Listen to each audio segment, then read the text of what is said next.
Do what you want to do with our lives today. ಈ ದಿನ ನಮ್ಮ ಜೀವಿತದ ಒಟ್ಟಿಗೆ ನೀನು ಏನು ಮಾಡಬೇಕೆಂಬುದಾಗಿ ಅನಿಸಿದ ಕರ್ತನೆ ನೀನು ಮಾಡು. We stand with our heart open wide. ಕರ್ತನೆ ನಮ್ಮ ಹೃದಯಗಳನ್ನು ತೆರೆದವರಾಗಿ ನಾವು ಇಲ್ಲಿ ನಿಂತುಕೊಳ್ಳುತ್ತೇವೆ. Fill us this morning. ಈ ಒಂದು ಬೆಳಗಿನ ಸಮಯದಲ್ಲಿ ನಮ್ಮನ್ನು ತುಂಬಿಸು. And speak to us, God. ನಮ್ಮೊಟ್ಟಿಗೆ ಮಾತನಾಡು ಕರ್ತನೆ. In Jesus' name I pray this prayer, God. ಯೇಸುವಿನ ನಾಮದಲ್ಲಿ ಈ ಪ್ರಾರ್ಥನೆ ನಾನು ಪ್ರಾರ್ಥಿಸುತ್ತೇನೆ. Amen. Amen. Amen. Amen. Hallelujah. Hallelujah. Hallelujah.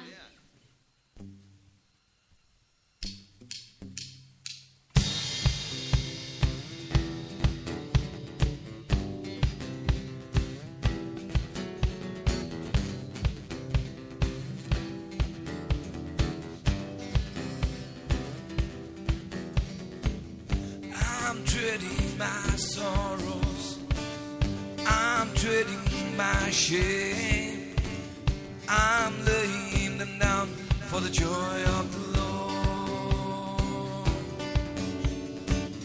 I'm treading my sickness, I'm treading my pain, I'm laying them down for the joy of the Lord. We say yes Lord, yes Lord, yes, yes Lord, yes Lord, yes Lord, yes, yes Lord, yes Lord, yes Lord, yes, yes Lord, amen. I am pressed but not cursed, persecuted, not abandoned, struck down but not destroyed. I'm blessed beyond the curse, for His promise will endure. His joy is gonna be my strength. Those sorrows may last for the night, but joy comes in the morning. I'm treading my sorrows, I'm treading my shame, I'm laying them down for the joy of the Lord. I'm treading my sickness, I'm treading my pain, I'm laying them down for the joy of the Lord. We sing yes Lord. Yes Lord, yes Lord, yes, yes Lord, yes Lord, yes Lord, yes, yes Lord, yes Lord, yes Lord, yes, yes Lord, amen. We sing yes Lord. Yes Lord, yes Lord, yes, yes Lord, yes Lord, yes Lord, yes, yes Lord, yes Lord, yes Lord, yes, yes Lord, amen. I'm treading my sorrow, I'm treading my sorrow, I'm treading my shame, I'm laying them down for the joy of the Lord. I'm treading my sickness, I'm treading my pain, I'm laying them down for the joy of the Lord. We say yes Lord, yes Lord, yes, yes Lord, yes Lord, yes Lord, yes, yes Lord, yes Lord, yes Lord, yes, yes Lord, amen.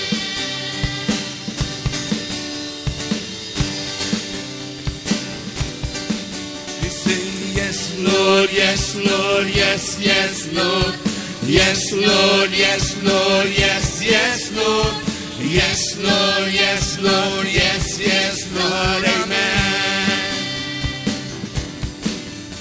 I am pressed but not cursed, persecuted, not abandoned, struck down but not destroyed. I am blessed beyond the curse, for His promise will endure. His joy is gonna be my strength. Those sorrows may last for the night, but joy comes in the morning. I'm treading my sorrow, I'm treading my shame, I'm laying them down for the joy of the Lord. I'm treading my sickness, I'm trading my pain. I'm laying them down for the joy of the Lord. We sing, yes, Lord, yes, Lord, yes, yes, Lord. Yes, Lord, yes, Lord, yes, yes, Lord. Yes, Lord, yes, Lord, yes, yes, Lord, amen. We sing, yes, Lord, yes, Lord, yes, yes, Lord. Yes, Lord, yes, Lord, yes, yes, Lord. Yes, Lord, yes, Lord, yes, yes, Lord, amen. Ooh la la la, la la la la la la la la la la. La la la la la la la la la la la la. La la la la la la la la la la. Amen. La la la la la la la la la la. La la la la la la la la la la. La la la la la la la la la. Amen. We sing, yes, Lord, yes, Lord, yes, yes, Lord. Yes, Lord, yes, Lord, yes, yes, Lord. Yes, Lord, yes, Lord, yes, yes, Lord. Amen. Once again, the voices. Yes, Lord, yes, Lord, yes, yes, Lord. Yes, Lord, yes, Lord, yes, yes, Lord. Yes, Lord, yes, Lord, yes, yes, Lord. Amen. Yes, Lord, yes, Lord, yes, yes, Lord. Yes, Lord, yes, Lord, yes, yes, Lord. Yes, Lord, yes, Lord, yes, yes, Lord. Amen.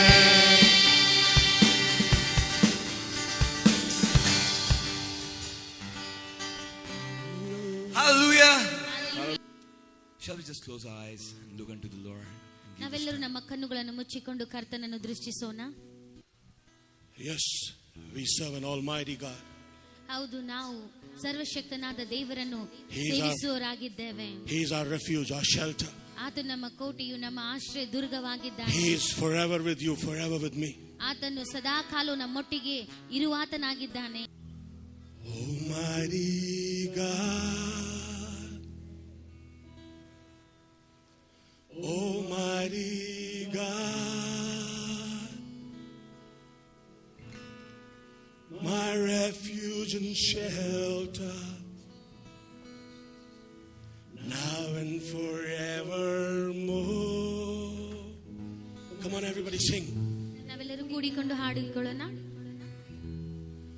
Almighty God, Almighty God, my refuge and shelter, now and forevermore.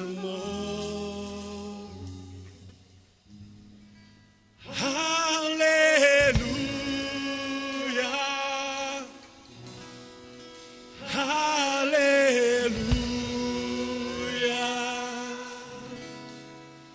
hallelujah,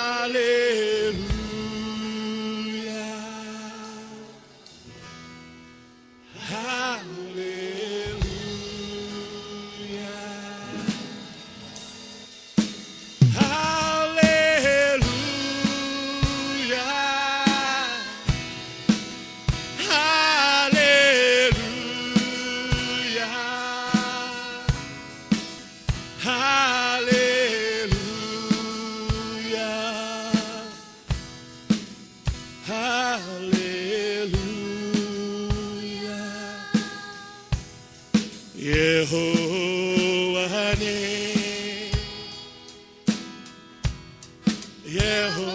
Yehovah-ne, ನೀನೇ ನನ್ನ ಆಶ್ರಯವು ಇಂದು ಎಂದು. Yehovah-ne, come on, call on his name. ಜೋರಾಗಿ ನಮ್ಮ ಬಾಯಿಗಳನ್ನು ತೆರೆದು ಹಾಡಿಕೊಳ್ಳೋಣ. ನೀನೇ ನನ್ನ ಆಶ್ರಯವು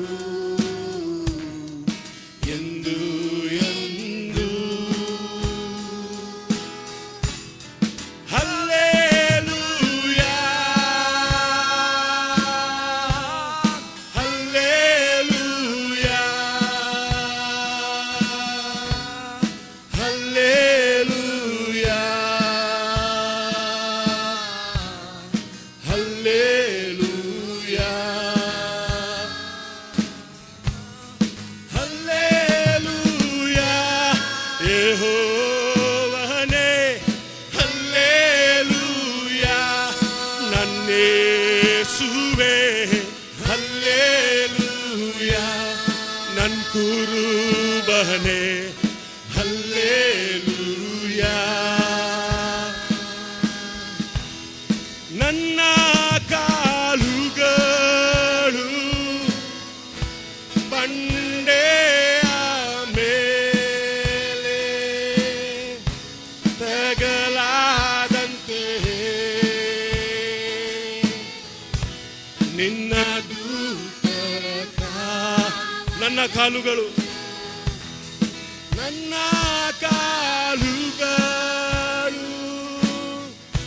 ಬಂಡೆಯ ಮೇಲೆ ತಗಲಾದಂತೆ ನಿನ್ನ ದೂತರ ಕಾವಲುಂಟು. Hallelujah hallelujah hallelujah hallelujah. Come on with all your hearts. Hallelujah. Hallelujah. Hallelujah. Hallelujah. ನನ್ನ ತಲೆಯನ್ನು ವೈರಿಗಳ ಮುಂದೆ ಸನ್ಮಾನಿಸುವ ಪ್ರಭು ನೀನಲ್ಲವೋ. ನನ್ನ ತಲೆಯನ್ನು ವೈರಿಗಳ ಮುಂದೆ ಸನ್ಮಾನಿಸುವ ಪ್ರಭು ಯೇಸು ನೀನಲ್ಲವೋ. Hallelujah hallelujah hallelujah hallelujah. Come on church, hallelujah. Hallelujah. He wants to heal you today. Hallelujah. ಸ್ವಸ್ಥಪಡಿಸುವನಾಗಿದ್ದಾನೆ. Hallelujah. Are you willing is the question. Hallelujah.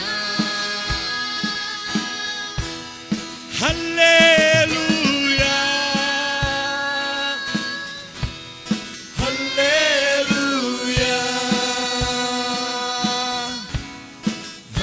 Hallelujah. Hallelujah.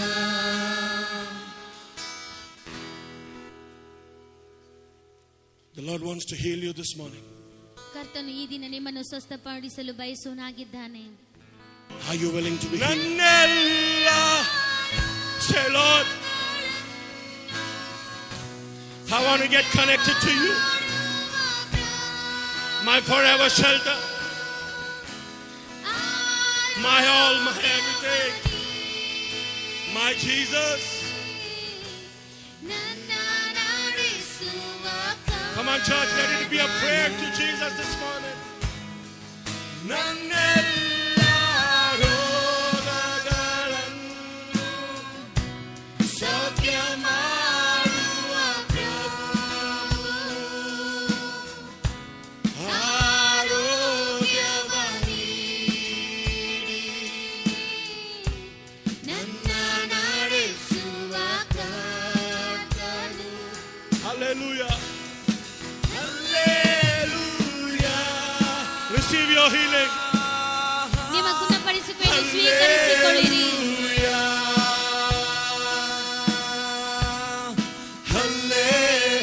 If you're praying for somebody, receive healing from that person right now. ಮತ್ತು ಯಾವುದೇ ಒಂದು ನೋವಿಗೆ ನೀವು ಅದು ಹೋಗುತ್ತಿರುವುದಾದರೆ ಅದನ್ನು ಸ್ವೀಕರಿಸಿಕೊಳ್ಳಿರಿ.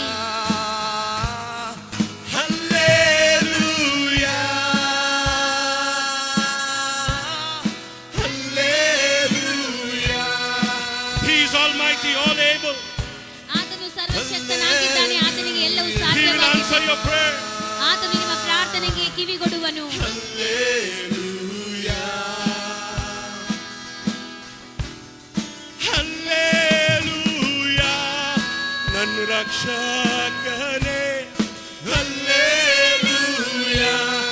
ನನ್ನ ಒಡೆಯನೇ. Hallelujah. ಪ್ರಿಯ ಯೇಸುವೇ. Hallelujah.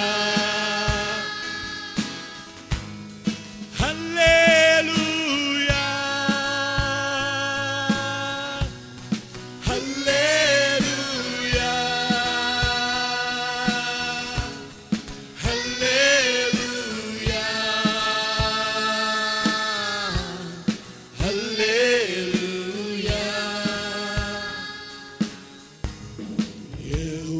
ಯೆಹೋವನೇ.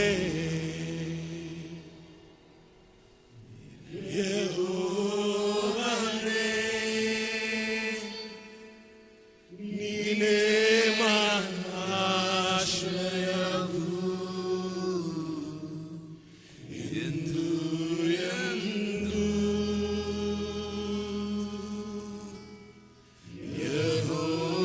ಯೆಹೋವನೇ.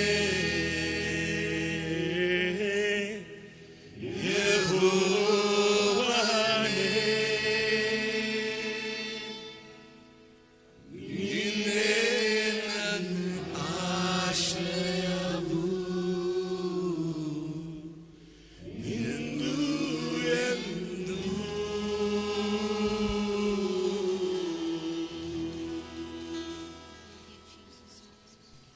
Today's title would be Words Too Hard to Swallow. ಮತ್ತು ದೇವರ ವಾಕ್ಯಗಳು ಅಥವಾ ಪದಗಳು ಬಹಳ ಕಠಿಣವಾಗಿದೆ, ಅವುಗಳನ್ನು ಹೊಂದಿಕೊಳ್ಳುವುದಕ್ಕಾಗಿ Still I will follow. ಇನ್ನೂ ಸಹ ನಾನು ಅದನ್ನು ಹಿಂಬಾಲಿಸುತ್ತೇನೆ. Amen. Can we all say it loud before we get into the word? ದೇವರ ವಾಕ್ಯಕ್ಕೆ ಹೋಗೋದಕ್ಕಿಂತ ಮುಂಚೆ ನಾವೆಲ್ಲರೂ ಜೋರಾಗಿ ಕೂಡಿಕೊಂಡು Words ಹೇಳೋಣ. too hard to swallow.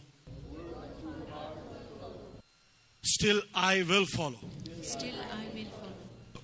John 6:60. ಮತ್ತು ಯೋಹಾನ ಬರೆದ ಸುವಾರ್ತೆ 6ನೇ ಅಧ್ಯಾಯ 60ನೇ ವಚನ. On hearing it, ನಾವು ಅದನ್ನು ಕೇಳಿಸಿಕೊಳ್ಳುತ್ತಿರುವಾಗ many of his disciples said, "This is a hard teaching. Who can accept it?" ಆತನ ಶಿಷ್ಯರಲ್ಲಿ ಅನೇಕರು ಇದನ್ನು ಕೇಳಿ, ಇದು ಕಠಿಣವಾದ ಮಾತು, ಇದನ್ನು ಯಾರು ಕೇಳಾರು ಎಂಬುದಾಗಿ ಆತನು ಹೇಳುತ್ತಾನೆ. People who don't take care of their relatives and especially their own families have given up their faith. They are worse than someone who doesn't have faith in the Lord. ಯಾವನಾದರೂ ಸ್ವಂತ ಜನರನ್ನು, ವಿಶೇಷವಾಗಿ ತನ್ನ ಮನೆಯವರನ್ನು ಸಂರಕ್ಷಿಸದೆ ಹೋದರೆ ಅವನು ಕ್ರಿಸ್ತ ನಂಬಿಕೆಯನ್ನು ತಿರಸ್ಕರಿಸಿದವನು, ನಂಬಿದವನಿಗಿಂತ ಕಡೆಯಾದವನು ಆಗಿದ್ದಾನೆ. Amen. Amen. This is the first point. ಇದು ಮೊದಲೇ ಒಂದು ಅಂಶವಾಗಿದೆ. You and I, we have to take care of our family and our relatives too. ಮೊದಲಾಗಿ ನಾವು ಮತ್ತು ನೀವು ನಮ್ಮ ಕುಟುಂಬ ಮತ್ತು ನಮ್ಮ ಸಂಬಂಧಿಕರ ಒಂದು ಕಾಳಜಿಯನ್ನು ವಹಿಸಬೇಕಾಗಿದೆ. That's what the Bible says. ಇಲ್ಲಿ ಸತ್ಯವೇದ ಅದನ್ನೇ ಹೇಳ್ತಾ ಇದೆ. And it says, you have given up your faith. If you have not done this, you don't have faith in the Lord. ಮತ್ತು ವಾಕ್ಯ ಏನು ಹೇಳ್ತದೆ, ನೀವು ನಿಮ್ಮ ನಂಬಿಕೆಯಲ್ಲಿ ಅಥವಾ ಕ್ರಿಸ್ತ ನಂಬಿಕೆಯನ್ನು ನೀವು ತಿರಸ್ಕರಿಸಿದ್ದೀರಾ, ನಿಮಗೆ ದೇವರಲ್ಲಿ ನಂಬಿಕೆ ಇಲ್ಲ ಎಂಬುದಾಗಿ ಅದು ತೋರಿಸುತ್ತದೆ. The Bible says you're worse than an unbeliever if you do not take care of your family and your relatives. ಮತ್ತು ನೀವು ನಂಬಿದವನಿಗಿಂತ ಕಡೆಯಾದವನು ಎಂಬುದಾಗಿ ಇಲ್ಲಿ ದೇವರ ವಾಕ್ಯ ಹೇಳುತ್ತದೆ. We need to make sure that we rectify things in our lives. ನಮ್ಮ ಜೀವಿತಗಳಲ್ಲಿ ನಾವು ಸಂಗತಿಗಳನ್ನು ತಿಳಿದುಕೊಳ್ಳಬೇಕಾಗಿದೆ. If you're not doing this basic role as a father, as a mother, as a bread earner, ಮತ್ತು ತಂದೆಯಾಗಿ, ತಾಯಿಯಾಗಿ ಅಥವಾ ಒಂದು ಮನೆಯನ್ನು ನಡೆಸುವ ಒಂದು ಯಜಮಾನನಾಗಿ ಈ ಸಂಗತಿಗಳನ್ನು ತಿಳಿದುಕೊಳ್ಳಬೇಕಾಗಿದೆ. we have to correct ourselves. ನಮ್ಮನ್ನು ನಾವು ಸರಿಪಡಿಸಿಕೊಳ್ಳಬೇಕು. This is real hard stuff, isn't it? ಇದು ನಿಜವಾದ ಹೃದಯದ ಒಂದು ವಿಷಯವಾಗಿದೆ. I don't have enough for me. ನನಗೆ ಇನ್ನೂ ಅದು ಸಾಕಾಗಿಲ್ಲ ಎಂಬುದಾಗಿ ನಾವು ಹೇಳುತ್ತೇವೆ. How can I help my relatives? Come on. ಹೇಗೆ ನಾನು ನನ್ನ ಸಂಬಂಧಿಕರಿಗೆ ನಾನು ಸಹಾಯ ಮಾಡಬಹುದು? But God's word says you must and I must. ಮತ್ತು ದೇವರ ವಾಕ್ಯ ಹೇಳುತ್ತದೆ, ನೀವು ಮತ್ತು ನಾವು ಅದನ್ನು ಮಾಡಬೇಕು. I want to encourage you today. ಈ ದಿನ ನಿಮಗೆ ನಾನು ಉತ್ತೇಜಿಸುತ್ತೇನೆ. Help the ones who are in genuine need. ಮತ್ತು ಯಾರು ಅತಿ ಅವಶ್ಯಕತೆಯಲ್ಲಿ ಇದ್ದಾರೆ ಅಂತವರಿಗೆ ನೀವು ಸಹಾಯ ಮಾಡಿ. To encourage each one of you who are earning today. ಈ ದಿನ ಯಾರ್ಯಾರೇ ನೀವು ಕೆಲಸ ಮಾಡಿ ಗಳಿಸ್ತಾ ಇದ್ರೆ ಅವರೆಲ್ಲರಿಗೂ ನಾನು ನಿಮ್ಗೆ ಹೇಳುತ್ತೇನೆ. Remember your sisters, know your siblings, your brothers, your own family. ನಿಮ್ಮ ಸಹೋದರ ಆಗಲಿ, ನಿಮ್ಮ ಸ್ವಂತ ಕುಟುಂಬದವರಾಗಿರಬಹುದು. Remember them as you pray. ask God and help them. No, give them whatever little you can. Share with them what you have. No, sacrifice your expenses and share with one another. ನೀವು ಪ್ರಾರ್ಥನೆ ಮಾಡುವಾಗ ಅವರು ನಿಮ್ಮ ಪ್ರಾರ್ಥನೆ ನೆನಪಿನಲ್ಲಿ ಇಟ್ಟುಕೊಂಡು ಅವರ ಅತಿವಾದ ಅವಶ್ಯಕತೆ ಏನಾಗಿದೆ ಎಂಬುದಾಗಿ ತಿಳಿದುಕೊಂಡು ನೀವು ತ್ಯಾಗಪೂರ್ವಕವಾಗಿ ಅವರಿಗಾಗಿ ನೀವು ಸಹಾಯವನ್ನು ಮಾಡಿರಿ. You won't believe me when I tell you. ನಾನು ಹೇಳುವಾಗ ನೀವು ಅದನ್ನು ನಂಬುವುದಿಲ್ಲ. I have heard many testimonies. ಬಹಳಷ್ಟು ಸಾಕ್ಷಿಗಳು ನಾನು ಕೇಳಿಸಿಕೊಂಡಿದ್ದೇನೆ. Many people have told me. ಬಹಳಷ್ಟು ಜನರು ನನಗೆ ಹೇಳಿದ್ದಾರೆ. They look very, very good on the outside. ಹೊರಗಿನಿಂದ ಅವರು ಬಹಳ ಒಳ್ಳೆಯವಾಗಿ ಕಾಣುತ್ತಾರೆ. You don't know that they're having financial problems. ಅವರಿಗೆ ಹಣಕಾಸಿನ ಸಮಸ್ಯೆ ಇದೆ ಎಂಬುದಾಗಿ ನೀವು ಅದನ್ನು ತಿಳಿದುಕೊಳ್ಳಿಕ್ಕೆ ಆಗುವುದಿಲ್ಲ. But I've heard from them. ಆದ್ರೆ ನಾನು ಅವರಿಂದ ಕೇಳಿಸಿಕೊಂಡಿದ್ದೇನೆ. Brother, we didn't have the next meal. ಸಹೋದರ, ಮತ್ತು ಊಟ ಮಾಡುವುದಕ್ಕಾಗಿ ನಮ್ಮಲ್ಲಿ ಏನು ಇಲ್ಲ ಎಂಬುದಾಗಿ ಅವರು ಹೇಳ್ತಾರೆ. But God blessed us financially. Somebody sent help. ದೇವರು ಅವರನ್ನು ಆರ್ಥಿಕವಾಗಿ ಆಶೀರ್ವದಿಸಿದ್ದಾನೆ. ಯಾರ ಮುಖಾಂತರ ಆದ್ರೆ ಅವರಿಗೆ ಸಹಾಯವನ್ನು ಕಳಿಸಿದ್ದಾನೆ. Hello, I'm talking about a man of God, a servant of God. ದೇವ ಸೇವಕನ ಅಥವಾ ದೇವರ ಒಂದು ಮಗನ ಬಗ್ಗೆ ನಾನು ಹೇಳ್ತಾ ಇದ್ದೇನೆ. But this is happening even in families today. ಈ ದಿನಗಳಲ್ಲಿ ಕುಟುಂಬಗಳಲ್ಲಿ ಸಹ ಇಂಥ ವಿಷಯಗಳಾಗ್ತಾ The problem is you ಇವೆ. don't want to check with your family members. ಸಮಸ್ಯೆ ಏನೆಂಬುದಾಗಿ ನಾವು ನೋಡುವಾಗ ನಮ್ಮ ಕುಟುಂಬದ ಸದಸ್ಯರ ಬಗ್ಗೆ ನಾವು ತಿಳಿದುಕೊಳ್ಳಿಕ್ಕೆ ಇಷ್ಟಪಡುವುದಿಲ್ಲ. I want to request each one of you today. ಈ ದಿನ ನಿಮ್ಮ ಪ್ರತಿಯೊಬ್ಬರಲ್ಲಿ ನಾನು ಬೇಡಿಕೊಳ್ಳುತ್ತೇನೆ. If you're writing it, write it down. ನೀವು ಬರೆದುಕೊಳ್ಳುವುದಾದ್ರೆ ಅದನ್ನು ಬರೆದುಕೊಳ್ಳಿರಿ. That you will check on your family. ನಿಮ್ಮ ಕುಟುಂಬದಲ್ಲಿ ನೀವು ತಿಳಿದುಕೊಳ್ಳಿ ಅಥವಾ ಪರೀಕ್ಷಿಸಿರಿ. It is not easy to ask if they want help. ಅವರಿಗೆ ಸಹಾಯ ಬೇಕೇನೆಂಬುದಾಗಿ ಕೇಳುವುದು ಅದು ಅಷ್ಟು ಕಷ್ಟಕರವಾಗಿಲ್ಲ. But maybe they have nothing else to, no more money with them. ಅವರಲ್ಲಿ ಯಾವುದೇ ಹಣ ಅವರಲ್ಲಿ ಇಲ್ಲ. I'm telling you, God will use you. It may be a small amount, but when you bless them, they will have a meal on their table. ಅದು ಚಿಕ್ಕ ಪ್ರಮಾಣದ ಹಣಕಾಸಿನ ಸಹಾಯ ಇರಬಹುದು. ಆದ್ರೆ ನೀವು ಅವರಿಗೆ ಸಹಾಯ ಮಾಡುವಾಗ ನಾನು ನಿಮ್ಗೆ ಹೇಳುತ್ತೇನೆ, ದೇವರು ನಿಜವಾಗಿ ನಿಮ್ಮನ್ನು ಆತನು ಆಶೀರ್ವದಿಸುತ್ತಾನೆ. I love the way Jesus looks at things. ಯೇಸು ಸ್ವಾಮಿ ಯಾವ ರೀತಿಗೆ ಎಲ್ಲ ಸಂಗತಿಗಳು ನೋಡ್ತಾನೆ ಅದನ್ನು ನಾನು ಬಹಳ ಇಷ್ಟಪಡುತ್ತೇನೆ. Especially the next scripture we're going to read now. ಮುಂದಿನ ವಚನ ಭಾಗ ನಾವು ಓದುವ ವಿಷಯದಲ್ಲಿ Luke 21 verse 1 to 4. ಲೂಕ 21 ಅದರ 1 ರಿಂದ 4ನೇ ವಚನ. Jesus looked up and saw some rich people tossing their gifts into the offering box. He also saw a poor widow putting in a few cents. And he said, I tell you that this poor woman has put in more than all the others. Everyone else gave what they didn't need. But she is very poor and gave everything she had. ಯೇಸು ತಲೆ ಎತ್ತಿ ನೋಡಿ ಐಶ್ವರ್ಯವಂತರು ಕಾಣಿಕೆಗಳನ್ನು ಬೊಕ್ಕಸದಲ್ಲಿ ಹಾಕುವುದನ್ನು ಕಂಡನು. ಆಗ ಒಬ್ಬ ಬಡ ವಿಧವೆಯು ಬಂದು 2 ಕಾಸುಗಳನ್ನು ಹಾಕಲು ಆತನು ಅದನ್ನು ನೋಡಿ, ನಿಮಗೆ ಸತ್ಯವಾಗಿ ಹೇಳುತ್ತೇನೆ, ಈ ಬಡ ವಿಧವೆ ಎಲ್ಲರಿಗಿಂತಲೂ ಹೆಚ್ಚಾಗಿ ಹಾಕಿದ್ದಾಳೆ. ಹೇಗೆಂದರೆ ಅವರೆಲ್ಲರೂ ತಮಗೆ ಸಾಕಾಗಿ ಮಿಕ್ಕದರಲ್ಲಿ ಕಾಣಿಕೆ ಕೊಟ್ಟರು, ಈಕೆಯೋ ತನ್ನ ಬಡತನದಲ್ಲಿಯೂ ತನಗಿದ್ದ ಜೀವವೆಲ್ಲ ಕೊಟ್ಟು ಬಿಟ್ಟಳು ಅಂದನು. Amen. Amen. Now this is Jesus telling us, people. ಯೇಸು ಸ್ವಾಮಿ ಆತ ನಮಗೆ ಹೇಳುತ್ತಾನೆ. And many of us today, we do not want to even give what we don't need. ಮತ್ತು ಬಹಳಷ್ಟು ಸಾರಿ ನಾವು ನೋಡುವಾಗ ನಮಗೆ ಯಾವುದೇ ಅವಶ್ಯಕತೆ ಇಲ್ಲ ಅಂತ ಸಂಗತಿಯು ಬೇರೆಯವರಿಗೆ ಕೊಡುವುದಕ್ಕೆ ನಾವು ಸಿದ್ಧವಾಗುವುದಿಲ್ಲ. Do not neglect your family. ನಿಮ್ಮ ಕುಟುಂಬವನ್ನು ಅಲಕ್ಷ್ಯ ಮಾಡಬೇಡಿರಿ. Fathers, mothers, even the sons, daughters, you are working. ತಂದೆ ಆಗ್ಲಿ ತಾಯಿ ಆಗ್ಲಿ ಮಗನು ಮಗಳು ನೀವು ಕೆಲಸ ಮಾಡುತ್ತಿರುವಾಗ Help one another. ಒಬ್ಬರೊಬ್ಬರಿಗೆ ಸಹಾಯ ಮಾಡಿರಿ. Don't think this is my money, that is their money. No, help one another. Check with one another.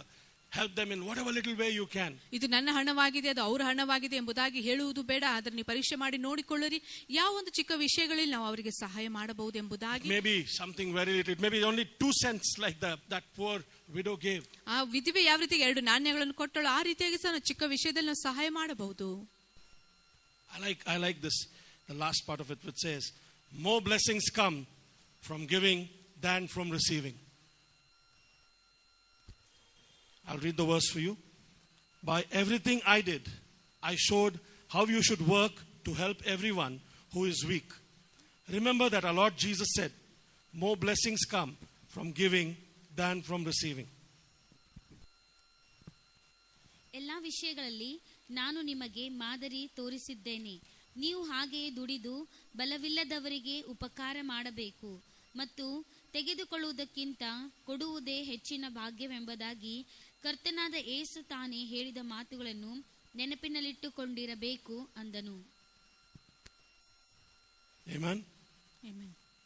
I like the last part. ಮತ್ತು ಕೊನೆಯ ಭಾಗ ನನಗೆ ಬಹಳ ಇಷ್ಟಕರವಾಗಿದೆ. More blessings comes from giving than from receiving. ಸ್ವೀಕರಿಸಿಕೊಳ್ಳುವುದಕ್ಕಿಂತ ಹೆಚ್ಚಾಗಿ ಕೊಡುವುದರಲ್ಲಿ ಬಹಳ ಆಶೀರ್ವಾದವಿದೆ ಎಂಬುದಾಗಿ ನಾವು ನೋಡಿಕೊಳ್ಳುತ್ತೇವೆ. I'm telling you, when you begin to enjoy giving with what little you have, ನಿಮ್ಮಲ್ಲಿ ಚಿಕ್ಕ ವಿಷಯಗಳು ಅಥವಾ ಏನ್ ನೀವು ಹೊಂದಿಕೊಂಡು ಅದನ್ನು ಕೊಡುವುದರಲ್ಲಿ ನೀವು ಆನಂದ ಪಡುವಾಗ you will see so many more blessings in your life. ನಿಮ್ಮ ಜೀವಿತದಲ್ಲಿ ನೀವು ಬಹಳಷ್ಟು ಆಶೀರ್ವಾದಗಳು ನೀವು ಕಾಣುತ್ತೀರಾ. When we receive a birthday gift, something from somebody unexpectedly, you're so happy. ನಿರೀಕ್ಷಿಸಲಾರದ ಯಾರಂತಿದ್ದಾದರೂ ಹುಟ್ಟುಹಬ್ಬದ ಒಂದು ಕೊಡುಗೆಗಳನ್ನು ಹೊಂದಿಕೊಳ್ಳುವಾಗ ಬಹಳ ಸಂತೋಷವುಳ್ಳವರು ನಾವಾಗಿರುತ್ತೇವೆ. Bible is telling us, ಸತ್ಯವೇದ ನಮಗೆ ಹೇಳುತ್ತದೆ, when you give, ಯಾವಾಗ ನೀವು ಕೊಡುತ್ತೀರೋ you must be happy. You should be a cheerful giver. ನೀವು ಆನಂದ ಭರಿತವಾಗಿ ಉತ್ಸಾಹದಿಂದ ನೀವು ಕೊಡಬೇಕು. In John 6, ಯೋಹಾನ ಸುವಾರ್ತೆ 6ನೇ ಅಧ್ಯಾಯ, what is Jesus telling the disciples there? ಇಲ್ಲಿ ಯೇಸು ಸ್ವಾಮಿ ತನ್ನ ಶಿಷ್ಯರಿಗೆ ತಾನು ಏನ್ ಹೇಳ್ತಾ ಇದ್ದಾನೆ? When I say disciples, it was not just the 12 disciples. ಮತ್ತು ಶಿಷ್ಯರೆಂಬುದಾಗಿ ಹೇಳುವಾಗ ಆತನೊಟ್ಟಿಗಿರುವ 12 ಶಿಷ್ಯರು ಮಾತ್ರವಲ್ಲ, He chose 12 first. ಮೊದಲನೇದಾಗಿ ಅವರು 12 ಜನರನ್ನು ಆಯ್ಕೆ ಮಾಡಿಕೊಂಡರು. But maybe thousands and thousands were his disciples who followed him. ಮತ್ತು ಸಾವಿರಾರು ಶಿಷ್ಯರು ಆತನನ್ನು ಹಿಂಬಾಲಿಸಿದ್ದಾರೆ. See here in John 6 we see Jesus feeds the 5,000. ಮತ್ತು ಯೋಹಾನ ಸುವಾರ್ತೆ 6ನೇ ಅಧ್ಯಾಯದಲ್ಲಿ ನಾವು ನೋಡುವಾಗ ಯೇಸು ಸ್ವಾಮಿ ಅಲ್ಲಿ 5,000 ಜನರಿಗೆ ಆತನು ಊಟವನ್ನು ಬಡಿಸಿದನು. With only one tiffin box he fed 5,000 men, the Bible says. ಒಂದೇ ಒಂದು ಊಟದ ಡಬ್ಬಿ ಒಟ್ಟಿಗೆ ಆತನು 5,000 ಒಂದು ಪುರುಷರೆಂಬುದಾಗಿ ಅಲ್ಲಿ ಹೇಳಲ್ಪಟ್ಟಿದೆ. So imagine the women with them, the children, maybe they were 15,000-20,000. ಮತ್ತು ಊಹಿಸಿಕೊಳ್ಳಿ ಆತನೊಟ್ಟಿಗಿರುವ ಸ್ತ್ರೀಯರು ಮಕ್ಕಳಿದ್ದಾರೆ, ಅವರು ಬಹಳ ಒಂದು ಹೆಚ್ಚಿನ ಸಂಖ್ಯೆಯಲ್ಲಿ ಇರಬಹುದು. Now all these disciples, Jesus is talking to them. ಎಲ್ಲ ಶಿಷ್ಯರಿಗೆ ಯೇಸು ಸ್ವಾಮಿಯಲ್ಲಿ ಮಾತನಾಡ್ತಾ ಇದ್ದಾನೆ. And they've seen the miracle. ಮತ್ತೆ ಅಲ್ಲಿ ಅವರು ಮಹತ್ಕಾರ್ಯವನ್ನು ಅವರು ಕಂಡರು. What a mighty miracle when you don't have food. ನಿಮ್ಮಲ್ಲಿ ಆಹಾರ ಇಲ್ಲದಿರುವಾಗ ಇಂಥ ಮಹತ್ಕಾರ್ಯ ಆಗುವಾಗ He blesses ಆತನ and he blesses those baskets, and there are 12 baskets remaining, the Bible says. ಆತನ ಬುಟ್ಟಿಯಲ್ಲಿರುವ ಆಹಾರವನ್ನು ಆಶೀರ್ವದಿಸಿದಾಗ ಅಲ್ಲಿ 12 ಬುಟ್ಟಿಗಳು ಆಗಿ ಅದಕ್ಕಿಂತ ಹೆಚ್ಚಾಗಿ ಉಳಿದವೆಂಬುದಾಗಿ ನಾವು ನೋಡಿಕೊಳ್ಳುತ್ತೇವೆ. Such a mighty miracle. ಎಷ್ಟು ಬಲವಾದ ಅದ್ಭುತವಾದ ಒಂದು ಮಹತ್ಕಾರ್ಯ ಇದಾಗಿದೆ. People are so happy. ಜನರು ಬಹಳ ಸಂತೋಷವಾಗಿದ್ದಾರೆ. The disciples are increasing. ಶಿಷ್ಯರಲ್ಲಿ ಹೆಚ್ಚುತ್ತಾ ಹೋಗ್ತಾ ಇದ್ದಾರೆ. Don't think only Jesus had disciples. In those days, even John the Baptist, everybody, they had disciples. ಆ ದಿನಗಳಲ್ಲಿ ಬರೀ ಯೇಸು ಸ್ವಾಮಿಗೆ ಮಾತ್ರ ಶಿಷ್ಯರಿರಲಿಲ್ಲ, ಆದರೆ ಯೋಹಾನಿಗೂ ಸಹ ಆತನಿಗೆ ಶಿಷ್ಯರಿದ್ದರು. Now, this was very hard for them to swallow. ಈ ಒಂದು ವಿಷಯಗಳನ್ನು ಅವರು ಹೊಂದಿಕೊಳ್ಳುವುದು ಅದು ಕಠಿಣವಾಗಿತ್ತು. They had food in their basket when there was no food around. ಸುತ್ತಲೂ ಆಹಾರ ಇಲ್ಲದ ಸಮಯದಲ್ಲಿ ಅವರಲ್ಲಿ ಒಂದು ಸ್ವಲ್ಪ ಆಹಾರವಿತ್ತು. But still, when Jesus spoke to them, Jesus said to them, ಮತ್ತೆ ಯೇಸು ಸ್ವಾಮಿ ಅವರೊಟ್ಟಿಗೆ ಮಾತನಾಡಿದಾಗ, I am the bread of life. I'm reading verse 48 onwards. 48ನೇ ವಚನದಿಂದ ಮುಂದೆ ಓದಿಕೊಳ್ಳೋಣ. I am the bread of life. Your ancestors ate the manna in the wilderness, yet they died. But here is the bread that comes down from heaven, which anyone may eat and not die. I am the living bread that came down from heaven. Whoever eats this bread will live forever. The bread is my flesh, which I will give for the life of the world. ಜೀವ ಕೊಡುವ ರೊಟ್ಟಿ ನಾನೇ. ನಿಮ್ಮ ಹಿರಿಯರು ಅಡವಿಯಲ್ಲಿ ಮನ್ನಾ ತಿಂದರೂ ಸತ್ತು ಹೋದರು. ಪರಲೋಕದಿಂದ ಇಳಿದು ಬಂದಿರುವ ರೊಟ್ಟಿಯು ಎಂಥದೆಂದರೆ ಅದನ್ನು ತಿಂದವನು ಸಾಯುವುದಿಲ್ಲ. ಪರಲೋಕದಿಂದ ಇಳಿದು ಬರುವ ಜೀವವುಳ್ಳ ರೊಟ್ಟಿಯು ನಾನೇ. ಈ ರೊಟ್ಟಿಯನ್ನು ಯಾವನಾದರೂ ತಿಂದರೆ ಅವನು ಸದಾಕಾಲ ಬದುಕುವನು.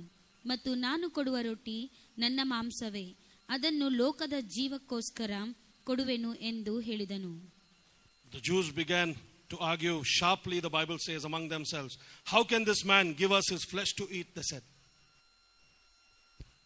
ಆಗ ಯೆಹೂದ್ಯರು, ಇವನು ತನ್ನ ಮಾಂಸವನ್ನು ನಮಗೆ ಹೇಗೆ ತಿನ್ನುವುದಕ್ಕೆ ಕೊಟ್ಟಾನು ಎಂದು ತಮ್ಮೊಳಗೆ ವಾಗ್ವಾದವನ್ನು ಮಾಡುತ್ತಿರಲು, I love what Jesus told them. ಮತ್ತೆ ಯೇಸು ಸ್ವಾಮಿ ಹೇಳಿರುವ ಸಂಗತಿ ನನಗೆ ಬಹಳ ಇಷ್ಟ. They were all arguing amongst themselves. They were not even talking.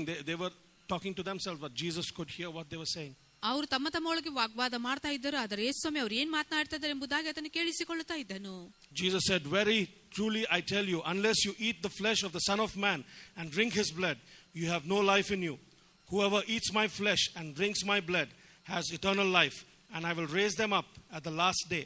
For my flesh is real food, and my blood is real drink. Whoever eats my flesh and drinks my blood remains in me, and I in them. Just as the living Father sent me, and I live because of the Father, so the one who feeds on me will live because of me. This is the bread that came down from heaven. Your ancestors ate manna and died, but whoever feeds on this bread will live forever. ಯೇಸು ಅವರಿಗೆ, ನಿಮಗೆ ನಿಜವಾಗಿ ಹೇಳುತ್ತೇನೆ, ನೀವು ಮನುಷ್ಯಕುಮಾರನ ಮಾಂಸವನ್ನು ತಿನ್ನದೆ ಅವನ ರಕ್ತವನ್ನು ಕುಡಿಯದೆ ಹೋದರೆ ನಿಮ್ಮೊಳಗೆ ಜೀವವಿಲ್ಲ. ನನ್ನ ಮಾಂಸವನ್ನು ತಿಂದು ನನ್ನ ರಕ್ತವನ್ನು ಕುಡಿಯುವವನು ನಿತ್ಯ ಜೀವವನ್ನು ಹೊಂದಿದ್ದಾನೆ, ಮತ್ತು ನಾನು ಅವನನ್ನು ಕಡೆಯ ದಿನದಲ್ಲಿ ಎಬ್ಬಿಸುವೆನು. ಯಾಕೆಂದರೆ ನನ್ನ ಮಾಂಸವೇ ನಿಜವಾದ ಆಹಾರ, ನನ್ನ ರಕ್ತವೇ ನಿಜವಾದ ಪಾನ. ನನ್ನ ಮಾಂಸವನ್ನು ತಿಂದು ನನ್ನ ರಕ್ತವನ್ನು ಕುಡಿಯುವವನು ನನ್ನಲ್ಲಿ ಇರುತ್ತಾನೆ, ನಾನು ಅವನಲ್ಲಿ ಇರುತ್ತೇನೆ. ಜೀವ ಸ್ವರೂಪನಾದ ತಂದೆಯು ನನ್ನನ್ನು ಕಳುಹಿಸಿಕೊಟ್ಟಿರಲಾಗಿ ನಾನು ತಂದೆಯಿಂದ ಜೀವಿಸುತ್ತೇನೆ. ಅದರಂತೆ ನನ್ನನ್ನು ತಿನ್ನುವವನೇ ನನ್ನಿಂದ ಜೀವಿಸುವನು. ಪರಲೋಕದಿಂದ ಇಳಿದು ಬಂದ ರೊಟ್ಟಿ ಇದೆ. ನಿಮ್ಮ ಹಿರಿಯರು ಮನ್ನಾ ತಿಂದರೂ ಸತ್ತರು, ಇದು ಹಾಗಲ್ಲ. ಈ ರೊಟ್ಟಿಯನ್ನು ತಿಂದುವವನು ಸದಾಕಾಲ ಜೀವಿಸುವನು ಎಂದು ಹೇಳಿದನು. Amen. Amen. Trusting and believing in this word, the words of Jesus, is sometimes not easy. ದೇವರ ವಾಕ್ಯದಲ್ಲಿ ನಂಬಿಕೆ ಇಟ್ಟು ಅದನ್ನು ಭರವಸೆದಲ್ಲಿ ಇರುವುದು ಅದು ಕೆಲವು ಸಾರಿ ಅದು ಬಹಳ ಸುಲಭವಾಗಿರುವುದಿಲ್ಲ. Very nice promises, blessings, we receive it, we swallow it easily. ಒಳ್ಳೆ ವಾಗ್ದಾನಗಳಾಗ್ಲಿ ಆಶೀರ್ವಾದಗಳನ್ನು ಸುಲಭವಾಗಿ ನಾವು ಅದನ್ನು ಹೊಂದಿಕೊಳ್ಳುತ್ತೇವೆ. But you see the Jews here, they are so religious. ಅಲ್ಲಿ ನೋಡುವಾಗ ಯಹೂದ್ಯರು ಬಹಳ ಒಂದು ಧಾರ್ಮಿಕರಾಗಿದ್ದರು. They didn't understand what Jesus was saying. ಯೇಸು ಸ್ವಾಮಿ ಏನು ಹೇಳ್ತಾ ಇದ್ದಾನೆ ಅದನ್ನು ಅವರು ಅರ್ಥ ಮಾಡಿಕೊಳ್ಳುತ್ತಾ ಇರಲಿಲ್ಲ. But Jesus, I like what Jesus said at the end. ಆದ್ರೆ ಕೊನೆಯದಾಗಿ ಯೇಸು ಸ್ವಾಮಿ ಏನು ಹೇಳ್ತಾ ಇದ್ದಾನೆ ನನಗೆ ಬಹಳ ಇಷ್ಟಕರವಾಗಿದೆ. No, he's saying, when I came down to earth from heaven, became flesh, you don't believe me. ಪರಲೋಕದಿಂದ ಇಳಿದು ಬಂದು ನಾನು ಒಂದು ಮನುಷ್ಯ ರೂಪವನ್ನು ಹೊಂದಿಕೊಂಡಿದ್ದನ್ನು ನೀವು ನಂಬಲಿಲ್ಲ ಎಂಬುದಾಗಿ ಆತನು ಹೇಳ್ತಾ ಇದ್ದಾನೆ. What then when I ascend into heaven, when I go up and resurrect, what about then? Will you believe? ಮತ್ತು ನಾನು ಪರಲೋಕಕ್ಕೆ ಏರಿ ಹೋಗುವಾಗ ಆ ಸಮಯದಲ್ಲಿ ನೀವು ಆ ವಿಷಯದಲ್ಲಿ ನಂಬುತ್ತೀರಿ ಎಂಬುದಾಗಿ ಆತನು ಕೇಳುತ್ತಾನೆ. Many do not believe the Lord Jesus. ಬಹಳಷ್ಟು ಜನ ನೋಡುವಾಗ ಯೇಸು ಸ್ವಾಮಿಯಲ್ಲಿ ಅವರು ನಂಬಿಕೆ ಇಡುವುದಿಲ್ಲ. When they hear some hard talk from Jesus, ಯೇಸು ಸ್ವಾಮಿಯಿಂದ ಕೆಲವು ಕಠಿಣವಾದ ಪದಗಳು ಅಥವಾ ಮಾತುಗಳನ್ನು ಕೇಳುವಾಗ, some straight talk, they don't want to listen. ಕೆಲವು ಸಾರಿ ನೇರವಾಗಿ ಹೇಳಿರುವ ಮಾತುಗಳನ್ನು ಕೇಳಿಸಿಕೊಳ್ಳುವುದಿಲ್ಲ. They want to quit, they want to leave. ಅವರು ಅದನ್ನು ಬಿಟ್ಟು ಹೋಗಬೇಕೆಂಬುದಾಗಿ ಅವರು ಬಯಸುತ್ತಾರೆ. He gave himself, he came down to the earth. ಆತನು ತನ್ನನ್ನು ತಾನೇ ನಮಗಾಗಿ ಸಮರ್ಪಿಸುವುದಕ್ಕಾಗಿ ಭೂಲೋಕಕ್ಕೆ ಇಳಿದು ಬಂದನು. And before he left, ಮತ್ತು ಆತನು ಹಿಂತಿರುಗಿ ಹೋಗುವುದಕ್ಕಿಂತ ಮುಂಚೆ he has told us all ಮತ್ತು ಆತನು ನಮಗೆಲ್ಲವನ್ನೂ ಆತನು ಹೇಳಿದ್ದಾನೆ. to always do this in his remembrance. ಯಾವಾಗಲೂ ಆತನ ಜ್ಞಾಪಕಾರ್ಥವಾಗಿ ಸಂಗತಿಗಳನ್ನು ಮಾಡಬೇಕೆಂಬುದಾಗಿ ಆತನು ಹೇಳುತ್ತಾನೆ. You may not understand everything, ಪ್ರತಿ ಒಂದು ವಿಷಯಗಳು ನೀವು ಅರ್ಥ ಮಾಡಿಕೊಳ್ಳಿಕ್ಕೆ ಆಗುವುದಿಲ್ಲ. but if you will spend time with Jesus, ಯೇಸು ಸ್ವಾಮಿಯೊಟ್ಟಿಗೆ ನೀವು ಸಮಯವನ್ನು ಕಳೆಯುವಾಗ, if you will speak to him every day, ಪ್ರತಿದಿನ ಆತನೊಟ್ಟಿಗೆ ನೀವು ಮಾತನಾಡುವಾಗ, if you cling to him every day, ಪ್ರತಿದಿನ ಆತನೊಟ್ಟಿಗೆ ನೀವು ಕೂಡಿಕೊಳ್ಳುವಾಗ, you will understand why he says such things. ಈ ರೀತಿಯಾದ ಇಂಥ ವಿಷಯಗಳು ಯಾಕೆ ಆತನು ಹೇಳ್ತಾ ಇದ್ದಾನೆ ಎಂಬುದಾಗಿ ನಿಮಗೆ ಗೊತ್ತಾಗುತ್ತದೆ. Jesus always told us stories, I told you. ಯೇಸು ಸ್ವಾಮಿ ಯಾವಾಗಲೂ ಆತನ ಕಥೆಗಳು ಅಥವಾ ಸಾಮ್ಯಗಳನ್ನು ಆತನು ಹೇಳ್ತಾ ಇದ್ದನು. And he also made very shocking statements now and then. ಮತ್ತು ಆತನು ಬಹಳ ಒಂದು ಸಾಮ್ಯಗಳು ಮತ್ತು ಎಚ್ಚರಿಕೆ ತರುವಂತದ್ದಾಗಿತ್ತು. Let's not take the bread of life lightly. ಜೀವದ ರೊಟ್ಟಿಯನ್ನು ಬಹಳ ಸರಳವಾಗಿ ಅಥವಾ ಸಾಮಾನ್ಯವಾಗಿ ತೆಗೆದುಕೊಳ್ಳುವುದು ಬೇಡ. Another point I would like to cover. ಇನ್ನೊಂದು ಅಂಶವನ್ನು ನಾವು ನೋಡ್ಲಿಕ್ಕೆ ಬಯಸ್ತೇವೆ. Point 2, that is from Malachi 3:8-10. Malachi 3ನೇ ಒಂದು ಅಧ್ಯಾಯ 8ರಿಂದ 10ನೇ ವಚನವರೆಗೆ ನಾವು ನೋಡಿಕೊಳ್ಳೋಣ. You people are robbing me, your God, and here you are asking, how are we robbing you? You are robbing me of the offerings and of the 10% that belongs to me. That's why your whole nation is under a curse. I am the Lord all-powerful, and I challenge you to put me to the test. Bring the entire 10% into the storehouse, so there will be food in my house. Then I will open the windows of heaven and flood you with the blessings after blessing. ನರಮನುಷ್ಯನು ದೇವರಿಂದ ಕದ್ದುಕೊಳ್ಳಬಹುದೇ? ನೀವು ನನ್ನಿಂದ ಕದ್ದುಕೊಳ್ಳುತ್ತಿದ್ದೀರಿ. ನಿನ್ನಿಂದ ಏನು ಕದ್ದುಕೊಂಡಿದ್ದೇವೆ ಎಂದು ಕೇಳುತ್ತೀರೋ? ದಶಮಾಂಶ. ನನಗೋಸ್ಕರ ಪ್ರತ್ಯೇಕಿಸಬೇಕಾದ ಪದಾರ್ಥ ಇವುಗಳನ್ನೇ. ನೀವು ಅಂದರೆ ಈ ಜನಾಂಗದವರೆಲ್ಲ ನನ್ನಿಂದ ಕದ್ದುಕೊಳ್ಳುವವರಾದ ಕಾರಣ ಶಾಪಗ್ರಸ್ತರಾಗಿದ್ದೀರಿ. ನನ್ನ ಆಲಯವು ಆಹಾರ ಶೂನ್ಯವಾಗದಂತೆ ನೀವು ದಶಮಾಂಶ ಯಾವತ್ತು ಭಂಡಾರಕ್ಕೆ ತೆಗೆದುಕೊಂಡು ಬನ್ನಿರಿ. ನಾನು ಪರಲೋಕದ ದ್ವಾರಗಳನ್ನು ತೆರೆದು ನಿಮ್ಮಲ್ಲಿ ಸ್ಥಳ ಹಿಡಿಸಲಾರದಷ್ಟು ಸುವರವನ್ನು ಸುರಿಸುವನೋ ಇಲ್ಲವೋ ನನ್ನನ್ನು ಹೀಗೆ ಪರೀಕ್ಷಿಸಿರಿ. ಇದು ಸೇನಾಧೀಶ್ವರನಾದ ಯೆಹೋವನ ನುಡಿ. Amen. Now you may tell me, Glenn, it's not easy to tithe. ಮತ್ತು ಈಗ ಹೇಳಿರಿ ಗ್ಲೆನ್ ಅವರು ಮತ್ತು ದಶಮಾಂಶ ಹಾಕುವುದಷ್ಟು ಸುಲಭವಾಗಿಲ್ಲ ಎಂಬುದಾಗಿ. My salary is cut. ನನ್ನ ಸಂಬಳ ಅದು ಅರ್ಧವಾಗಿದೆ. I'm not getting my salary properly. ನನಗೆ ಸರಿಯಾಗಿ ನನಗೆ ಸಂಬಳ ಸಿಗ್ತಾ ಇಲ್ಲ. We have so many reasons. ನಮಗೆ ಬಹಳಷ್ಟು ಕಾರಣಗಳಿವೆ. I have some people who have told me this. ಕೆಲವು ಜನರು ನನಗೆ ಈ ರೀತಿಯಾಗಿ ಹೇಳಿದರು. Why pay tithes when you can buy a car, you can buy a house in the same money you can pay an installment and buy a house, a car? ಯಾಕೆ ದಶಮಾಂಶ ಕೊಡಬೇಕು? ಆ ಒಂದು ಹಣದಿಂದ ನಾವು ಮನೆಯನ್ನು ಕೊಂಡುಕೊಳ್ಳಬಹುದು, ಕಾರನ್ನು ಕೊಂಡುಕೊಂಡು ಅದಕ್ಕೆ ಬೇಕಾಗಿರುವ ಎಲ್ಲ ಒಂದು ಸಂಗತಿಗಳನ್ನು ನಾವು ಮಾಡಬಹುದಾಗಿದೆ. I cannot force you to give to God. ದೇವರಿಗೆ ಕೊಡ್ರಿ ಎಂಬುದಾಗಿ ನಾನು ನಿಮಗೆ But I stand here to warn you in Jesus' name. ಆದ್ರೆ ಯೇಸುವಿನ ನಾಮದಲ್ಲಿ ನಿಮ್ಮನ್ನು ಎಚ್ಚರಪಡಿಸುವುದಕ್ಕಾಗಿ ನಾನು ಇಲ್ಲಿ Do not ನಿಂತುಕೊಂಡಿದ್ದೇನೆ. rob God. ದೇವರಿಂದ ಯಾವುದನ್ನು What ಕದ್ದುಕೊಳ್ಳಬೇಡಿ. is His should be given to Him. ಆತನದು ಯಾವುದಾಗಿದೆ ಆತನಿಗೆ ನೀವು ಸಮರ್ಪಿಸಿರಿ. Now some of you will tell me, ಕೆಲವರು ಈ ರೀತಿಯಾಗಿ ನೀವು ಹೇಳಬಹುದು, but the scripture you quoted is from the Old Testament. ಹಳೆ ಒಡಂಬಡಿಕೆಯಿಂದ ಈ ವಚನ ಭಾಗ ನೀವು ಹೇಳ್ತಾ ಇದ್ದೀರಾ. We're all in the New Testament. ಈಗ ನಾವೆಲ್ಲರೂ ಹೊಸ ಒಡಂಬಡಿಕೆಯ Okay, we'll go to the ವಿಷಯದಲ್ಲಿ New Testament. ಈಗ ಹೊಸ ಒಡಂಬಡಿಕೆಗೆ ನಾವು ಹೋಗೋಣ. 2 Corinthians 9:7-9. 2 ಕೊರಿಂಥದವರ ಪತ್ರಿಕೆ ಮತ್ತು 7ನೇ ಅಧ್ಯಾಯದ 9ನೇ ವಚನವನ್ನು ನೋಡಿಕೊಳ್ಳೋಣ. The Bible says, ಇಲ್ಲಿ ಸತ್ಯವೇದ ಹೇಳುತ್ತದೆ, each of you must make up your own mind about how much to give. But don't feel sorry that you must give. And don't feel you are forced to give. God loves people who love to give. God can bless you with everything you need. And you will always have more than enough to do all kinds of good things for others. The scripture says, God freely gives His gifts to the poor and always does right. ಪ್ರತಿಯೊಬ್ಬನು ತನ್ನ ತನ್ನ ಹೃದಯದಲ್ಲಿ ನಿರ್ಣಯಿಸಿಕೊಂಡ ಪ್ರಕಾರವೇ ಕೊಡಲಿ. ದುಃಖದಿಂದಾಗಲಿ ಬಲಾತ್ಕಾರದಿಂದಾಗಲಿ ಯಾರೂ ಕೊಡಬಾರದು. ಯಾಕೆಂದರೆ ಸಂತೋಷವಾಗಿ ಕೊಡುವನ ಮೇಲೆ ದೇವರ ಪ್ರೀತಿಯುಂಟು. ದೇವರು ಸಕಲ ವಿಧವಾದ ದಾನಗಳನ್ನು ನಿಮಗೆ ಧಾರಾಳವಾಗಿ ಅನುಗ್ರಹಿಸುವುದಕ್ಕೆ ಶಕ್ತನಾದ್ದರಿಂದ ನೀವು ಯಾವಾಗಲೂ ಎಲ್ಲಾ ವಿಷಯಗಳಲ್ಲಿ ಪರಿಪೂರ್ಣತೆ ಉಳ್ಳವರಾಗಿ ಸಕಲ ಸತ್ಕಾರ್ಯಗಳನ್ನು ಹೇರಳವಾಗಿ ಮಾಡುವವರಾಗಿರಬೇಕು. We read from the New Testament. ಈಗ ಹೊಸ ಒಡಂಬಡಿಕೆಯಿಂದ ನಾವು ಓದಿಕೊಂಡಿದ್ದೇವೆ. Says you decide how much you want to give. ನೀವು ಎಷ್ಟು ಕೊಡಬೇಕೆಂಬುದಾಗಿ ನೀವು ನಿರ್ಧರಿಸಿ ಎಂಬುದಾಗಿ ಅದು ಹೇಳುತ್ತದೆ. You pray about it. ಅದಕ್ಕಾಗಿ ನೀವು ಪ್ರಾರ್ಥಿಸಿರಿ. Say, God, ಮತ್ತೆ ಹೇಳಿರಿ, ದೇವರೇ, I have not been able to give. ದೇವರು ನನಗೆ ಕೊಡ್ಲಿಕ್ಕೆ ಆಗ್ತಾ ಇಲ್ಲ. I've been spending too much on myself. ನನ್ನಷ್ಟಕ್ಕೆ ನಾನು ಬಹಳ ಒಂದು ಖರ್ಚು ಮಾಡಿಕೊಳ್ಳುತ್ತಾ I'm only ಇದ್ದೇನೆ. singing. All that you give me is what you have given me. But what am I giving you, Lord? ದೇವರೇ, ನಾನು ಹೇಳ್ತೇನೆ ಕೊಟ್ಟಿದ್ದು ಎಲ್ಲವೂ ನಿನ್ನದಾಗಿದೆ ಎಂಬುದಾಗಿ ಹೇಳ್ತಾ ಇದ್ದೇನೆ. ಆದ್ರೆ ನಾನು ನಿನಗೆ ಏನು ಕೊಡ್ತಾ ಇದ್ದೇನೆ? God loves a cheerful giver. ಸಂತೋಷವುಳ್ಳಂತೆ ಕೊಡುವವರನ್ನು ದೇವರು ಪ್ರೀತಿಸುತ್ತಾನೆ. When you give to God, don't crib and give. Don't feel sad and give. Give joyfully.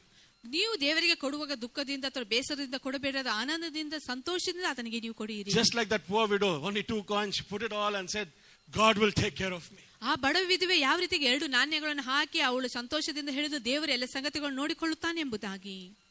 Now some people will say, Jesus didn't tell us to pay tithes. ಮತ್ತು ಕೆಲವರು ಈ ರೀತಿಯಾಗಿ ಹೇಳಬಹುದು, ಯೇಸು ಸ್ವಾಮಿನಲ್ಲಿ ದಶಮಾಂಶ ಕೊಡ್ರಿ ಎಂಬುದಾಗಿ ಆತನು ಹೇಳಲಿಲ್ಲ. You quoted from the Old Testament. ನೀವು ಹಳೆ ಒಡಂಬಡಿಕೆಯಿಂದ ನೀವು ಹೇಳ್ತಾ ಇದ್ದೀರಾ. You quoted from Corinthians. ಮತ್ತು ಕೊರಿಂಥದಿಂದ ನೀವು ಹೇಳ್ತಾ ಇದ್ದೀರಾ. Jesus never told us about tithes. ಅದೇ ಯೇಸು ಸ್ವಾಮಿ ಯಾವಾಗ ದಶಮಾಂಶದ ಬಗ್ಗೆ ಆತನು ಹೇಳ್ತಾ ಇಲ್ಲ. Let me take you to what Jesus told us. ಯೇಸು ಸ್ವಾಮಿ ಏನ್ ಹೇಳ್ತಾನೆ ಆ ವಿಷಯಕ್ಕೆ ನಾವು ನೋಡೋಣ. Matthew 23:23. ಮತ್ತಾಯನ ಬರೆದ ಸುವಾರ್ತೆ 23ನೇ ಅಧ್ಯಾಯ 23ನೇ ವಚನ. For all of you who pay your tithes, give your tithes to the Lord. Remember Matthew 23:23. 23:23. It's very easy to remember. ಪ್ರತಿಯೊಬ್ಬರು ನಿಮ್ಮ ದಶಮಾಂಶವನ್ನು ಹಾಕುತ್ತಿರುವಾಗ ನೀವು ನೆನಪಿನಲ್ಲಿ ಇಟ್ಟುಕೊಳ್ಳಿರಿ. ಮತ್ತಾಯನ ಬರೆದ ಸುವಾರ್ತೆ 23ನೇ ಅಧ್ಯಾಯ 23ನೇ ವಚನವನ್ನು. Jesus said, ಇಲ್ಲಿ ಯೇಸು ಸ್ವಾಮಿ ಆತನು ಹೇಳಿದ್ದಾನೆ, you Pharisees and teachers are show-offs and you're in for trouble. You give God 1/10 of the spices from your garden, such as mint, dill and cumin, yet you neglect the more important matters of the law, such as justice, mercy and faithfulness. These are the important things you should have done, though you should not have left the others undone either. ಅಯ್ಯೋ ಕಪಟಿಗಳಾದ ಶಾಸ್ತ್ರಿಗಳೇ, ಫರಿಸಾಯರೇ, ನೀವು ಮರುಗ, sofa, ಜೀರಿಗೆಗಳಲ್ಲಿ 10 ಪಾಲು ಕೊಟ್ಟಿದ್ದೀರಿ ಸರಿ, ಆದರೆ ಧರ್ಮಶಾಸ್ತ್ರದಲ್ಲಿ ಗೌರವವಾದದ್ದನ್ನು ಅಂದರೆ ನ್ಯಾಯವನ್ನು, ಕರುಣೆಯನ್ನು, ನಂಬಿಕೆಯನ್ನು ಬಿಟ್ಟು ಬಿಟ್ಟಿರಿ. ಇವುಗಳನ್ನು ಮಾಡಬೇಕಾಗಿತ್ತು, ಅವುಗಳನ್ನು ಬಿಡಬಾರದು. He's saying to the Pharisees, ಆತನಲ್ಲಿ ಫರಿಸಾಯರಿಗೆ ಆತನು ಹೇಳ್ತಾ ಇದ್ದಾನೆ, good, you're giving tithes. ನೀವು ದಶಮಾಂಶ ಕೊಡ್ತಾ ಇದ್ದೀರಿ, ಒಳ್ಳೆಯದಾಗಿದೆ. What about the other things? ಆದ್ರೆ ಬೇರೆ ವಿಷಯಗಳ ಬಗ್ಗೆ ಏನು? Just giving your tithes and praying and showing off to people that you give. No, that is not enough. ದಶಮಾಂಶ ಕೊಟ್ಟು ಪ್ರಾರ್ಥನೆ ಮಾಡಿ ಜನರಿಗೆ ನೀವು ಕೊಟ್ಟಿದ್ದೀರಿ ಎಂಬುದಕ್ಕೆ ತೋರಿಸ್ತಾ ಇದ್ದೀರಿ, ಅದು ಅಷ್ಟೇ ಮಾತ್ರ ಸಾಕಾಗುವುದಿಲ್ಲ. What about justice? What about mercy? What about faithfulness? ಅಲ್ಲಿ ಕರುಣೆ, ನಂಬಿಗಸ್ತಿಕೆ ಬಗ್ಗೆ, ನ್ಯಾಯದ ಬಗ್ಗೆ ಏನಾಗಿದೆ? Are you faithful? ನೀವು ನಂಬಿಗಸ್ತರಾಗಿದ್ದೀರೋ? Are you faithful in your house? Faithful to your God? ನಿಮ್ಮ ಮನೆಯಲ್ಲಿ, ನಿಮ್ಮ ದೇವರಲ್ಲಿ ನೀವು ನಂಬಿಗಸ್ತರಾಗಿದ್ದೀರೋ? Thank God Jesus said this last line. ಯೇಸು ಸ್ವಾಮಿ ಕೊನೆ ಸಾಲನ್ನು ಹೇಳಿದಕ್ಕಾಗಿ ಆತನಿಗೆ ವಂದನೆ ಸಲ್ಲಿಸುತ್ತೇನೆ. What did he say? ಆತನ ಏನ್ ಹೇಳಿದನು?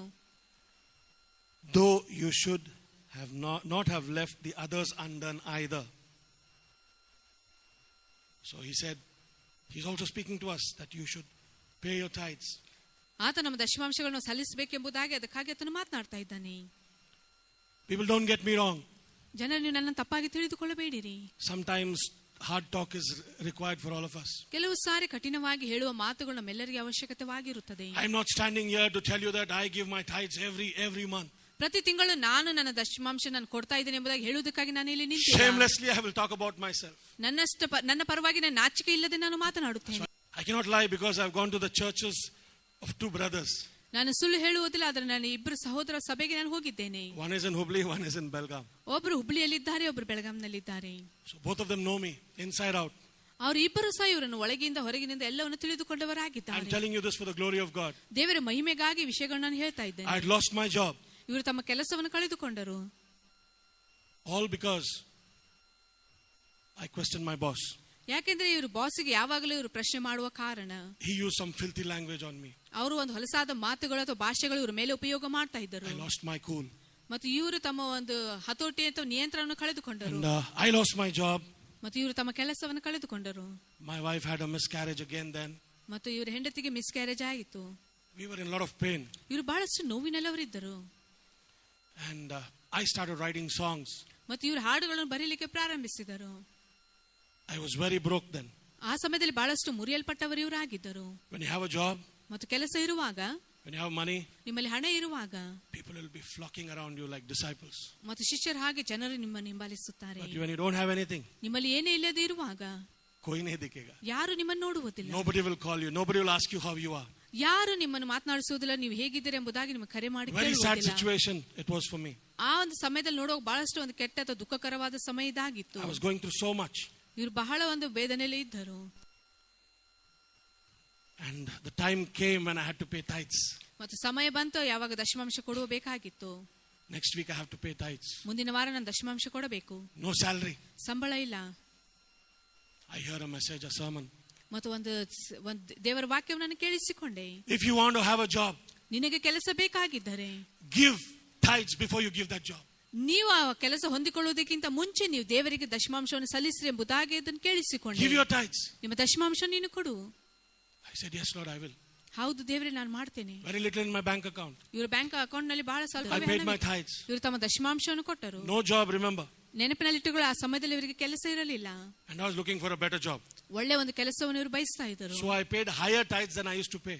ಮೊದಲು ಯಾವ ರೀತಿಯಾಗಿ ದಶಮಾಂಶ ಕೊಡ್ತಾ ಇದ್ರು ಅದಕ್ಕಿಂತ ಹೆಚ್ಚಾದ ದಶಮಾಂಶವನ್ನು ಇವರು 1 month I will pay, ಸಲ್ಲಿಸಿದರು. I'll get my job. God is good. ಒಂದು ತಿಂಗಳಲ್ಲಿ ನನಗೆ ಕೆಲಸ ಸಿಗ್ತದೆ, ದೇವರು ಒಳ್ಳೆಯವನೆಂಬುದಾಗಿ ನಾನು ಅಂದೆ. I didn't get a job. ನನಗೆ ಕೆಲಸ ಸಿಗಲಿಲ್ಲ. Second month I paid. ಎರಡನೇ ತಿಂಗಳು ಸಹ ಇವರು ದಶಮಾಂಶ ಸಲ್ಲಿಸಿದರು. No answer.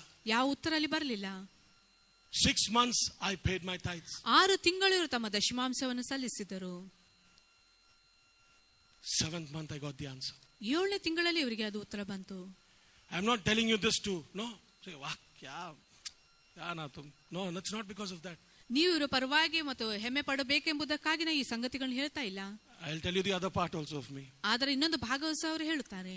When I gave the Lord more than I should give, even though I didn't have a job, I gave it to God, to the house of God. God blessed me with a job. ಇವರಲ್ಲಿ ಕೆಲಸ ಇಲ್ಲದೆ ಇರುವಾಗಲೂ ಸಹ ಅವರು ಮೊದಲು ಯಾವ ರೀತಿಯಾಗಿ ದಶಮಾಂಶ ಕೊಡ್ತಾ ಇದ್ರು ಅದಕ್ಕಿಂತ ಹೆಚ್ಚಾದ ದಶಮಾಂಶವನ್ನು ದೇವರಿಗೆ ಅವರು ಸಲ್ಲಿಸ್ತಾ ಇದ್ದರು. Even blessed me with Angelina, my daughter. ಮತ್ತು ಇವರು ಮಗಳಾದ ಆಂಜಲಿನಾ ದೇವರ ಆಶೀರ್ವದಿಸಿದನು. Double blessing ಆ gaya. ಮತ್ತು 2ರಷ್ಟು ಆಶೀರ್ವಾದ ಇವರಿಗೆ ಬಂದಿತ್ತು. I want to encourage you people. ಈ ಸಮಯದಲ್ಲಿ ನಿಮ್ಮನ್ನು ನಾನು ಉತ್ತೇಜನ Give to God what you have to give to Him. ನಾವು ದೇವರಿಗೆ ಏನು ಕೊಡಬೇಕಾಗಿದೆ Don't you rob God of what is His. ಆತನದು ಏನಾಗಿದೆ ಅದನ್ನು ನಾವು ಕದ್ದುಕೊಳ್ಳುವುದು ಬೇಡ. For me 10% is very difficult. 10ರಷ್ಟು ಭಾಗ 10ರಲ್ಲಿ 1% ಎಂಬುದಾಗಿ ನೋಡುವಾಗ ಅದು ಬಹಳ ಕಷ್ಟಕರವಾಗಿತ್ತು. I have so many wants, so many desires. ಇವರಿಗೆ ಬಹಳಷ್ಟು ಬಯಕೆಗಳ ಆಸೆ I can ಬೇಕೆಂಬುದಾಗಿ ಇವರಿಗೆ ಆಸೆ stop ಇತ್ತು. paying my tithes and I can start buying things what I want. ಮತ್ತು ನಾನು ದಶಮಾಂಶ ಕೊಡುವುದನ್ನು ನಿಲ್ಲಿಸಿ ನನಗೇನು ಬೇಕೋ ಆ ಸಂಗತಿಗಳನ್ನು ಕೊಂಡುಕೊಳ್ಳಬಹುದಾಗಿತ್ತು. I should tell you the other part of me also. ನನ್ನ ವಿಷಯದ 2ನೇ ಭಾಗ ನಿಮ್ಗೆ ಹೇಳಲಿಕ್ಕೆ ನಾನು ಬಯಸುತ್ತೇನೆ. Otherwise you will say this fellow is acting very big. No, he's like talking so good about himself. ತಮ್ಮಷ್ಟಕ್ಕೆ ತಾವು ಒಳ್ಳೆ ವಿಷಯಗಳನ್ನು ಹೇಳ್ಕೊಳ್ತಾ ಇದ್ದಾರೆ ಎಂಬುದಾಗಿ ನೀವು ಆಲೋಚನೆ I did not ಮಾಡಬಹುದು. pay my tithes for 6 months. 6 ತಿಂಗಳು ತಮ್ಮ ದಶಮಾಂಶವನ್ನು ಅವರು ಸಲ್ಲಿಸಲಿಲ್ಲ. I will not lie to you. ನಾನು ನಿಮಗೆ ಸುಳ್ಳು ಹೇಳ್ತಾ ಇಲ್ಲ. I have robbed God myself. ಮತ್ತು ನಾನು ನೋಡುವಾಗ ದೇವರಿಂದ ನನ್ನ ಸಂಗತಿಗಳನ್ನು ಕದ್ದುಕೊಂಡಿದ್ದೇನೆ. I want to tell you people, ಜನರು ನಾನು ನಿಮ್ಗೆ ಹೇಳಲಿಕ್ಕೆ do not play ಬಯಸುತ್ತೇನೆ, with God. ದೇವರೊಟ್ಟಿಗೆ ಆಟ ಆಡಬೇಡಿರಿ. Yes, we all have needs, we all have wants, we have so many responsibilities. ನಮ್ಮೆಲ್ಲರಿಗೆ ನಮಗೆ ಆಸೆ ಇದೆ, ಬಯಕೆ ಇದೆ, ನಮಗೆ ಜವಾಬ್ದಾರಿಗಳಿದೆ, ಬಹಳಷ್ಟು ವಿಷಯಗಳು ನಮಗೆ But I want ಬೇಕಾಗಿರುತ್ತವೆ. to tell you today, ಆದ್ರೆ ಇದು ನಿಮ್ಗೆ ಹೇಳಲಿಕ್ಕೆ get into ಬಯಸುತ್ತೇನೆ, the habit of giving first. ಮೊದಲದಾಗಿ ಕೊಡುವ ಒಂದು ರೂಢಿ ಅಥವಾ ಚಟವನ್ನು ನೀವು As ಮಾಡಿಕೊಳ್ಳಿರಿ. soon as you get your salary, ಎಷ್ಟು ಬೇಗನೆ ನಿಮ್ಗೆ ಸಂಬಳ Keep away ಸಿಗುತ್ತದೆ 10%. ಅದರಲ್ಲಿ 10ರಲ್ಲಿ ಒಂದು ಭಾಗ ನೀವು ಕೊಡಿರಿ. I'm telling you 10%, that's the minimum, okay? ಮತ್ತು 10 ಎಂಬುದಾಗಿ ನೋಡುವಾಗ ಅದು ಕನಿಷ್ಠವಾಗಿದೆ. I know some people who give 20, 30, 40, 50% of their income to God.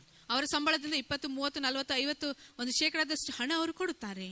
I want to tell you about some more people who don't give their tithes and why they don't give their tithes. ಕೆಲವು ಜನರು ದಶಮಾಂಶವನ್ನು ಕೊಡುವುದಿಲ್ಲ ಮತ್ತು ಯಾಕೆ ಅವರು ಕೊಡುವುದಿಲ್ಲ ಎಂಬುದಾಗಿ ನಾನು ನಿಮ್ಗೆ ಹೇಳಲಿಕ್ಕೆ ಬಯಸುತ್ತೇನೆ. They want to give tithes to the house of God and they want accounts of it, where it is going, what is happening with it. ದೇವರ ಆಲಯಕ್ಕೆ ಅವರು ದಶಮಾಂಶವನ್ನು ಸಲ್ಲಿಸುತ್ತಾರೆ ಮತ್ತು ಅದರ ಲೆಕ್ಕ ಅವರಿಗೆ ಬೇಕಾಗಿರ್ತದೆ, ಅದು ಎಲ್ಲಿ ಹೋಗಿದೆ, ಯಾವ ವಿಷಯಕ್ಕಾಗಿ ಅದು ಖರ್ಚಾಗಿದೆ ಎಂಬುದಾಗಿ. I'm telling you, when I speak to some people, they tell me this. ಕೆಲವು ಜನರೊಟ್ಟಿಗೆ ನಾನು ಮಾತನಾಡುವಾಗ ಅವರು ಈ ರೀತಿಯಾಗಿ ನನಗೆ ಇದನ್ನು I don't give ಹೇಳಿದ್ದಾರೆ. because my money is misused. ಮತ್ತು ನಾನು ಕೊಡುವುದಿಲ್ಲ ಯಾಕಂದ್ರೆ ನನ್ನ ಒಂದು ಹಣ ತಪ್ಪಾಗಿ ಉಪಯೋಗ ಮಾಡ್ತಾ ಇದ್ದಾರೆ. Who am I? Who are you to decide about that? ನೀವು ಮತ್ತು ನಾವು ಯಾರು ಆ ವಿಷಯಕ್ಕಾಗಿ ನಾವು ಎಲ್ಲವನ್ನು ನಿರ್ಧಾರ ಮಾಡುವ. My job and your job is to give to the house of God. ನಿಮ್ಮ ಕೆಲಸ ನಮ್ಮ ಕೆಲಸ ಎಂದು ದೇವರ ಆಲಯಕ್ಕೆ ಕೊಡುವುದಾಗಿದೆ. What happens after you give ನೀವು ಕೊಟ್ಟ ನಂತರ ಏನಾಗುತ್ತದೆ? is an account with God and that man of God. ಆ ಒಂದು ದೇವ ಸೇವಕನು ಮತ್ತು ದೇವರ ಮಧ್ಯದಲ್ಲಿ ಆ ಲೆಕ್ಕ ವಿಚಾರ You and I ಇರುತ್ತದೆ. cannot question that. ನೀವು ಮತ್ತು ನಾವು ಅದಕ್ಕೆ ಪ್ರಶ್ನೆ You ಹಾಕಬಾರದು. have to give, I have to give. ನೀವು ಕೊಡಬೇಕು, ನಾವು ಸಹ ಕೊಡಬೇಕು. Let's rise up to our feet, church. ಈ ಸಮಯದಲ್ಲಿ ಸಭೆ ನಾವೆಲ್ಲರೂ ಎದ್ದು ನಿಂತುಕೊಳ್ಳೋಣ. I know today things were hard to swallow. ಮತ್ತು ಈ ದಿನಗಳಲ್ಲಿ ನೋಡುವಾಗ ಇವತ್ತು ಬಹಳ ಒಂದು ವಾಕ್ಯಗಳದ್ದು ನಾವು ಹೊಂದಿಕೊಳ್ಳುವುದಕ್ಕಾಗಿ Let's all ಕಷ್ಟಕರವಾಗಿದೆ. rise up to our feet and ask God to speak to us this morning. ಈ ಬೆಳಗಿನ ಸಮಯದಲ್ಲಿ ನಾವೆಲ್ಲರೂ ಎದ್ದು ನಿಂತುಕೊಂಡು ಆತನಲ್ಲಿ ಕೇಳಿಕೊಳ್ಳೋಣ, ನಮ್ಮ ಒಟ್ಟಿಗೆ ಮಾತನಾಡಿ ಎಂಬುದಾಗಿ. Ask God to speak deeper into our hearts and cut open our hearts and change our ways. ದೇವರಿಂದ ನಾವು ಕೇಳಿಕೊಳ್ಳೋಣ, ನಮ್ಮ ಹೃದಯ ಅಂತರಾಳದಲ್ಲಿ ಕಾರ್ಯ ಮಾಡು ಮತ್ತು ನಾವು ಮಾಡುವ ಎಲ್ಲ ಸಂಗತಿಗಳನ್ನು ಅದು ಬದಲಾವಣೆ ಮಾಡಲಿ ಎಂಬುದಾಗಿ. Let's close our eyes. ಈ ಸಮಯದಲ್ಲಿ ನಮ್ಮ ಕಣ್ಣುಗಳನ್ನ ಮುಚ್ಚಿಕೊಳ್ಳೋಣ. Speak to him, people. ಜನರೇ ಆತನೊಟ್ಟಿಗೆ ಮಾತನಾಡಿರಿ, Speak to him. ಆತನೊಟ್ಟಿಗೆ ಮಾತನಾಡಿರಿ. Remember what you heard today. ಈ ದಿನ ನೀವು ಏನು ಕೇಳಿಸಿಕೊಂಡಿದ್ದಾರೆ ನೆನಪಿನಲ್ಲಿ ಇಟ್ಟುಕೊಳ್ಳಿ. Remember what God spoke to you today. ಈ ದಿನ ದೇವರು ನಿಮ್ಮೊಟ್ಟಿಗೆ ಏನು ಮಾತನಾಡಿದ್ದಾನೆ ಅದನ್ನ Through his very ನೆನಪಿನಲ್ಲಿ word who became flesh for us. ಆತನ ಒಂದು ವಾಕ್ಯದಿಂದ ಆತ ನಮಗೆ ಶರೀರ ಭಾವವಾಗಿ ನಮಗೆ ಬಂದ ಆತನು. Jesus said, ಯೇಸು ಸ್ವಾಮಿ ಆತನು ಹೇಳಿದನು, take care of your family. ನಿನ್ನ ಕುಟುಂಬದ ಕಾಳಜಿ ನೀನು ವಹಿಸು, Take care of your relatives. ನಿಮ್ಮ ಸಂಬಂಧಿಕರ ಕಾಳಜಿ ನೀನು ವಹಿಸು. The Bible tells us to do this. ಸತ್ಯವೇದ ನಮಗೆ ಹೇಳುತ್ತದೆ ಈ ವಿಷಯಗಳನ್ನು Are we failing ಮಾಡಬೇಕೆಂಬುದಾಗಿ. people to do this? ಇದನ್ನು ಮಾಡುವುದರಲ್ಲಿ ನಾವು ಸೋತು ಹೋಗಿದ್ದೆವು. You cannot love your family 50% and say, family, you love me 50%. It won't happen.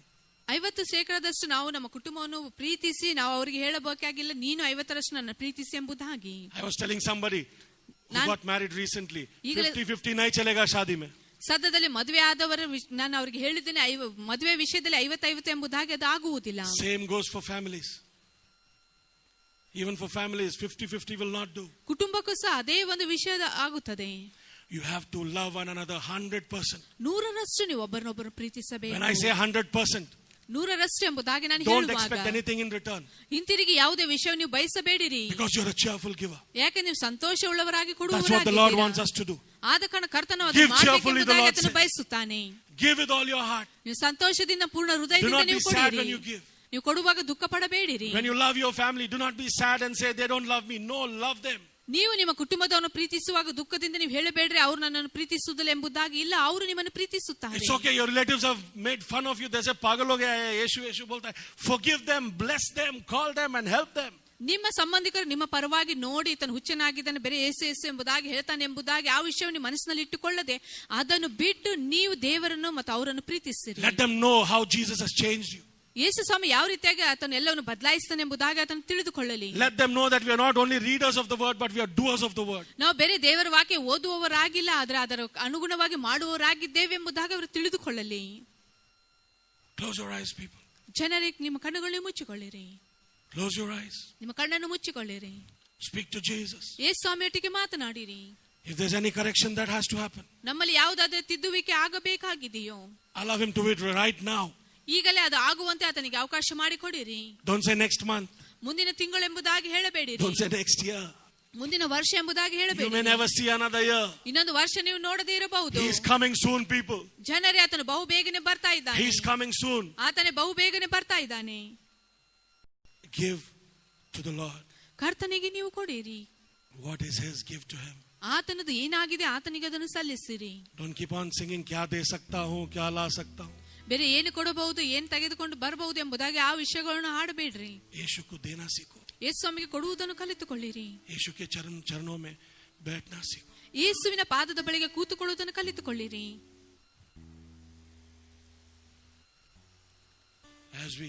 As we close, people, ಈಗ ನಾವು ಮುಗಿಸ್ಲಿಕ್ಕಿರುವಾಗ speak to the Lord this morning. ಈ ಬೆಳಗಿನ ಸಮಯದಲ್ಲಿ ಕರ್ತನೊಟ್ಟಿಗೆ Do ಮಾತನಾಡಿ. not look around. Do not speak to each other. Do not waste this precious moment. ಸುತ್ತಲ ಆಕಳಿಕೆ ನೋಡಬೇಡ್ರಿ, ಒಬ್ಬರೊಬ್ಬರೊಟ್ಟಿಗೆ ಮಾತನಾಡಬೇಡಿರಿ. ಆದ್ರೆ ಇದು ಅಮೂಲ್ಯವಾದ ಸಮಯವಾಗಿದೆ. ಅದಕ್ಕೆ Please ನೀವು ಅದರಲ್ಲಿ focus on ಹೊಂದಿಕೊಳ್ಳಿ. Jesus. ದಯಮಾಡಿ ಕ್ರಿಸ್ತನ ಮೇಲೆ ನಿಮ್ಮ Focus on ದೃಷ್ಟಿಯನ್ನು all that you heard now. ಈಗ ಏನೇ ನೀವು ಕೇಳಿಸಿಕೊಂಡ್ರೆ ಅದರ ಮೇಲೆ ನಿಮ್ಮ ದೃಷ್ಟಿಯನ್ನು ಇಡಿರಿ. Don't say, I didn't understand many things. ಬಹಳಷ್ಟು ವಿಷಯಗಳು ನನಗೆ ಅರ್ಥ ಆಗಿಲ್ಲ ಎಂಬುದಾಗಿ ಹೇಳಬೇಡಿರಿ. Remember the little things that touched your heart today. ಚಿಕ್ಕ ಒಂದು ಸಂಗತಿಗಳು ನಿಮ್ಮ ಹೃದಯಕ್ಕೆ ಮುಟ್ಟಿರುವುದಾದರೆ ಅದನ್ನು ನೆನಪಿನಲ್ಲಿ And say, God, ಇಟ್ಟುಕೊಳ್ಳಿರಿ. ಮತ್ತು ಓ ದೇವ್ರೆ ಎಂಬುದಾಗಿ ಹೇಳಿರಿ. Change me. ದೇವ್ರೆ, ನನ್ನನ್ನು ಬದಲಾಯಿಸು, Correct me. ನನ್ನನ್ನು ತಿದ್ದು ಸ್ವಾಮಿ. Purge me. Prune me, Lord. ಕರ್ತನನ್ನು ಸರಿಪಡಿಸು, ತಿದ್ದು ಎಂಬುದಾಗಿ Cut away every branch that is not from you on me, Lord. ನಿನ್ನಿಂದ ಇಲ್ಲದ ಎಲ್ಲ ಕೊಂಬೆಗಳನ್ನು ಕತ್ತರಿಸಿ ಹಾಕು ಎಂಬುದಾಗಿ Say, ಆತನಿಗೆ God, ಹೇಳೋಣ. तेरे जैसा मुझे बना. ಕರ್ತ, ನಿನ್ನ ಹಾಗೆ ನನ್ನನ್ನು ಮಾಡು. Make me like you, God. ಕರ್ತ, ನಿನ್ನ ಹಾಗೆ ನನ್ನನ್ನು ಮಾಡು. I want to give 100%, Lord, like you. ಕರ್ತ, ನಿನ್ನ ಹಾಗೆ ನಾನು ನೀರರಷ್ಟು ಕೊಡುವಂತೆ ನನಗೆ ನೀನು ಮಾಡು. You came down to earth. ನೀನು ಈ ಭೂಲೋಕಕ್ಕೆ ಇಳಿದು ಬಂದಿದ್ದೀಯಾ. Gave yourself for us. ನಿನ್ನನ್ನೇ ನೀನು ನಮಗಾಗಿ ಕೊಟ್ಟಿದ್ದೀಯಾ. You were nailed and stripped and stuck on the cross for us. ಕರ್ತನ, ನೀನು ಹೊಡೆಯಲ್ಪಟ್ಟು ಸ್ವಾಮಿ ನಮಗಾಗಿ ಕರ್ತನ ಮಳೆಯಲ್ಲಿ ಕರ್ತ ಶಿಲುಬೆ ಮೇಲೆ ಜಡಿಯಲ್ಪಟ್ಟಿದ್ದೀಯಾ. You gave the last drop of your blood, even water oozed out of your body, God. ಕರ್ತನ, ನಿನ್ನ ಕೊನೆಯ ರಕ್ತವನ್ನು ಸಹ ನಮಗಾಗಿ ಸುರಿಸಿದೆ ಸ್ವಾಮಿ. ನಿನ್ನ ದೇಹದಿಂದ ಬರುವ ರಕ್ತದ ನೀರಾಗಿ ಬಂದಿದೆ ಸ್ವಾಮಿ. Even though the world rejected you, you, the word, loved us so much. ಕರ್ತನ, ಲೋಕವು ನಿನ್ನನ್ನು ತಿರಸ್ಕರಿಸಿದ್ರು ಸಹ ಸ್ವಾಮಿ ನೀನು ಲೋಕವನ್ನು ಬಹಳವಾಗಿ ಪ್ರೀತಿಸುತ್ತೀಯಾ. Help us, Lord, to love one another 100%. 100% ಸ್ವಾಮಿ ಒಬ್ಬರೊಬ್ಬರನ್ನು ಪ್ರೀತಿಸುವಂತೆ ನಮಗೆ ಸಹಾಯ ಮಾಡು. Not wanting anything in return, God. ಹಿಂತಿರುಗಿ ನಮಗೆ ಯಾವುದನ್ನು ನಾವು ಬಯಸುವುದಿಲ್ಲ. Not seeking the applause of man, God. ಯಾವ ಮನುಷ್ಯನ ಮೆಚ್ಚುಗೆ ನಾವು ಹೊಂದಿಕೊಳ್ಳಿಕ್ಕೆ ಬಯಸುವುದಿಲ್ಲ. But being your true disciples, Lord. ಆದ್ರೆ ನಿನ್ನ ನಿಜವಾದ ಒಂದು ಶಿಷ್ಯರಾಗುವಂತೆ ಸ್ವಾಮಿ. Not the disciples who left you when you spoke hard words to them, God. ಕಠೋರ ಮಾತುಗಳು ನಿನ್ನ ಅವರಿಗೆ ಮಾತನಾಡುವಾಗ ಬಿಟ್ಟು ಹೋಗಿರುವ ಶಿಷ್ಯರ ಹಾಗೆ ನಾವು ಆಗುವುದು ಬೇಡ. We will walk with you, God, like your own very close disciple said, where shall we go, God, from you? ನಿನ್ನ ಹತ್ತಿರದವಾದ ಶಿಷ್ಯನಾತನು ಹೇಳಿದನು ಸ್ವಾಮಿ, ನಿನ್ನನ್ನು ಬಿಟ್ಟು ನಾವು ಎಲ್ಲಿಗೆ ಹೋಗಲಿ ಎಂಬುದಾಗಿ. Speak to him, people. ಜನರೇ, ಆತನೊಟ್ಟಿಗೆ ಮಾತನಾಡಿರಿ. It's only you and Jesus now. ಈಗ ನೀವು ಮತ್ತು ಯೇಸು ಸ್ವಾಮಿ It's ಮಾತ್ರವಾಗಿ. only you and Jesus now. ಈಗ ನೀವು ಮತ್ತು ಯೇಸು ಸ್ವಾಮಿ Talk ಮಾತ್ರವಾಗಿ. to him. ಆತನೊಟ್ಟಿಗೆ He is ಮಾತನಾಡಿ. right next to you. ಆತ ನಿಮ್ಮ ಪಕ್ಕದಲ್ಲಿ ಇದ್ದಾನೆ. He is in you. ಆತ ನಿಮ್ಮ ಒಳಗೆ ಇದ್ದಾನೆ. He said, I am the bread of life. ನಾನೇ ಜೀವದ ರೊಟ್ಟಿ ಎಂಬುದಾಗಿ ಆತನು If ಹೇಳುತ್ತಾನೆ. you eat me, if you chew me, if you have me, you will have me and dwell in you, the Lord said. ಆತನು ಹೇಳ್ತಾನೆ, ನೀವು ನನ್ನನ್ನು ಹೊಂದಿಕೊಂಡು ಅದನ್ನು ಅಗೆದು ನೀವು ತಿನ್ನುವಾಗ ನೀವು ನನ್ನನ್ನು ನಿನ್ನ ಒಳಗೆ ಹೊಂದಿಕೊಳ್ಳುತ್ತೀರಿ ಎಂಬುದಾಗಿ ಆತನು ಹೇಳುತ್ತಾನೆ. People, hold your own hand this morning. Hold your own hand this morning. ಈ ಬೆಳಗಿನ ಸಮಯದಲ್ಲಿ ನಿಮ್ಮ ಕೈ ನೀವು ಹಿಡಿದುಕೊಳ್ಳಿರಿ. I'm telling you, in between your hands, the Lord's hands are there. ನಿಮ್ಮ ಕೈಗಳ ಮಧ್ಯದಲ್ಲಿ ಕರ್ತನ ಕೈ ಇದೆ. The Lord is holding your hands today. ಈ ದಿನ ಕರ್ತ ನಿಮ್ಮ ಕೈಗಳನ್ನು ಹಿಡಿದಿದ್ದಾನೆ. He's telling you, ಆತ ನಿಮಗೆ ಹೇಳುತ್ತಾನೆ, I'm coming very soon. ನಾನು ಬಹು ಬೇಗನೆ ಬರ್ಲಿಕ್ಕಿದ್ದೇನೆ. I will forgive you. ನಾನು ನಿಮ್ಮನ್ನು ಕ್ಷಮಿಸುತ್ತೇನೆ. You have strayed away from me. ನನ್ನಿಂದ ನೀವು ದೂರವಾಗಿದ್ದೀರಾ. You are pretending to love me. ನನ್ನನ್ನು ಪ್ರೀತಿಸುವ ಹಾಗೆ ನೀವು ನಟನೆ ಮಾಡ್ತಾ ಇದ್ದೀರಾ. You are only religious about me. ನೀವು ಬೇರೆ ನನ್ನ ಪರವಾಗಿ ಧಾರ್ಮಿಕವಾಗಿ ನೀವು ಇದ್ದೀರಾ. You do not have a relationship with me. ನನ್ನೊಟ್ಟಿಗೆ ಯಾವ ಸಂಬಂಧ ನೀವು ಹೊಂದಿಕೊಂಡಿಲ್ಲ. The Lord is telling you today. ಈ ದಿನ ಕರ್ತ ನಿಮಗೆ ಹೇಳ್ತಾ ಇದ್ದಾನೆ, Will you love me like I love you? ನಾನು ಪ್ರೀತಿಸಿದ ಹಾಗೆ ನೀವು Will you ನನ್ನನ್ನು love me like I love ಪ್ರೀತಿಸುತ್ತೀರೋ. you 100% unconditionally? 100% ಯಾವ ಕರಾರು ಮಿತಿ ಇಲ್ಲದೆ ನಿಮ್ಮನ್ನು ಪ್ರೀತಿಸಿದ ಹಾಗೆ ನೀವು ನನ್ನನ್ನು ಪ್ರೀತಿಸುತ್ತೀರೋ ಎಂಬುದಾಗಿ ಆತನು ಕೇಳ್ತಾ ಇದ್ದಾನೆ. Will you love your neighbors like you love yourself? ನಿಮ್ಮನ್ನು ನೀವು ಪ್ರೀತಿಸಿದ ಹಾಗೆ ನಿಮ್ಮ ನೆರೆಯವರನ್ನು ನೀವು ಪ್ರೀತಿಸ್ತಾ ಇದ್ದೀರೋ. Will you love your own wife, your own husband, your children, your parents like I love you? The Lord is asking us ಮತ್ತು today. ಕರ್ತನು ಹೇಳ್ತಾ ಇದ್ದಾನೆ, ನಾನು ನಿಮ್ಮನ್ನು ಪ್ರೀತಿಸಿದ ಹಾಗೆ ನಿಮ್ಮ ಸ್ವಂತ ಗಂಡನಾಗ್ಲಿ ನಿಮ್ಮ ಸ್ವಂತ ಹೆಂಡತಿ ನಿಮ್ಮ ಮಕ್ಕಳನ್ನು ನೀವು ಪ್ರೀತಿಸಿದ್ದೀರಿ ಎಂಬುದಾಗಿ ಆತನು ಕೇಳ್ತಾ ಇದ್ದಾನೆ. Talk to him. ಆತನೊಟ್ಟಿಗೆ ನೀವು ಮಾತನಾಡಿರಿ.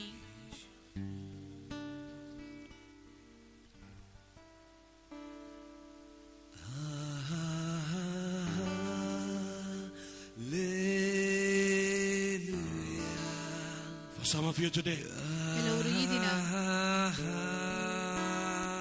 this is your chance. ಇದು ನಿಮ್ಮ ಅವಕಾಶವಾಗಿದೆ. This is your opportunity. ಇದು ನಿಮಗೆ ಒಂದು ಕೊಟ್ಟಿರುವ ಅವಕಾಶವಾಗಿದೆ. He wants to bless you.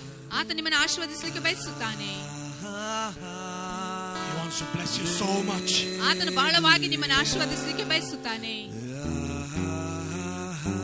He wants to change our hearts today. ಈ ದಿನ ಆತ ನಮ್ಮ ಹೃದಯಗಳನ್ನು ಬದಲಾಯಿಸಲಿಕ್ಕೆ ಬಯಸುತ್ತಾನೆ. From receiving greedy hearts ಮತ್ತು ಒಂದು ಕಠಿಣವಾದ ಹೃದಯಗಳಿಂದ to wonderful, beautiful, giving, loving hearts. ಸುಂದರವಾಗಿ ಕೊಡುವುದು ಪ್ರೀತಿಸುವ ಒಂದು ಹೃದಯದೊಟ್ಟಿಗೆ.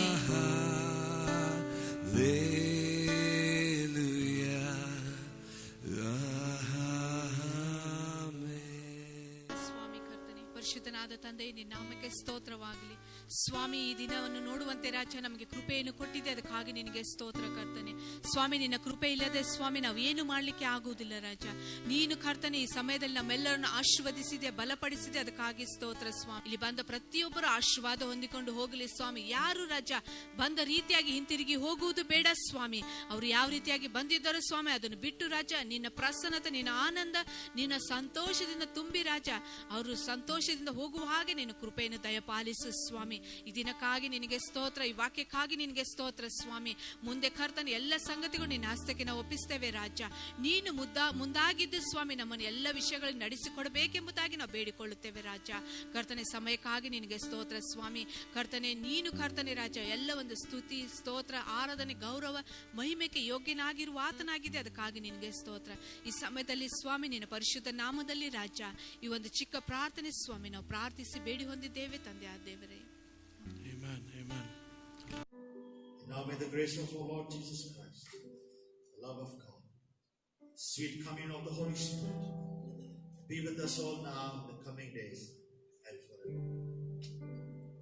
ನಮ್ಮ ಕರ್ತನಾದ ಯೇಸು ಸ್ವಾಮಿ ಕೃಪೆಯು, ದೇವರ ಪ್ರೀತಿಯು, ಪವಿತ್ರಾತ್ಮನ ಅನ್ಯೋನ್ಯತೆಯು ಇವತ್ತು ಸದಾ ಕಾಲ ನಮ್ಮೊಂದಿಗೆ ಇರಲಿ.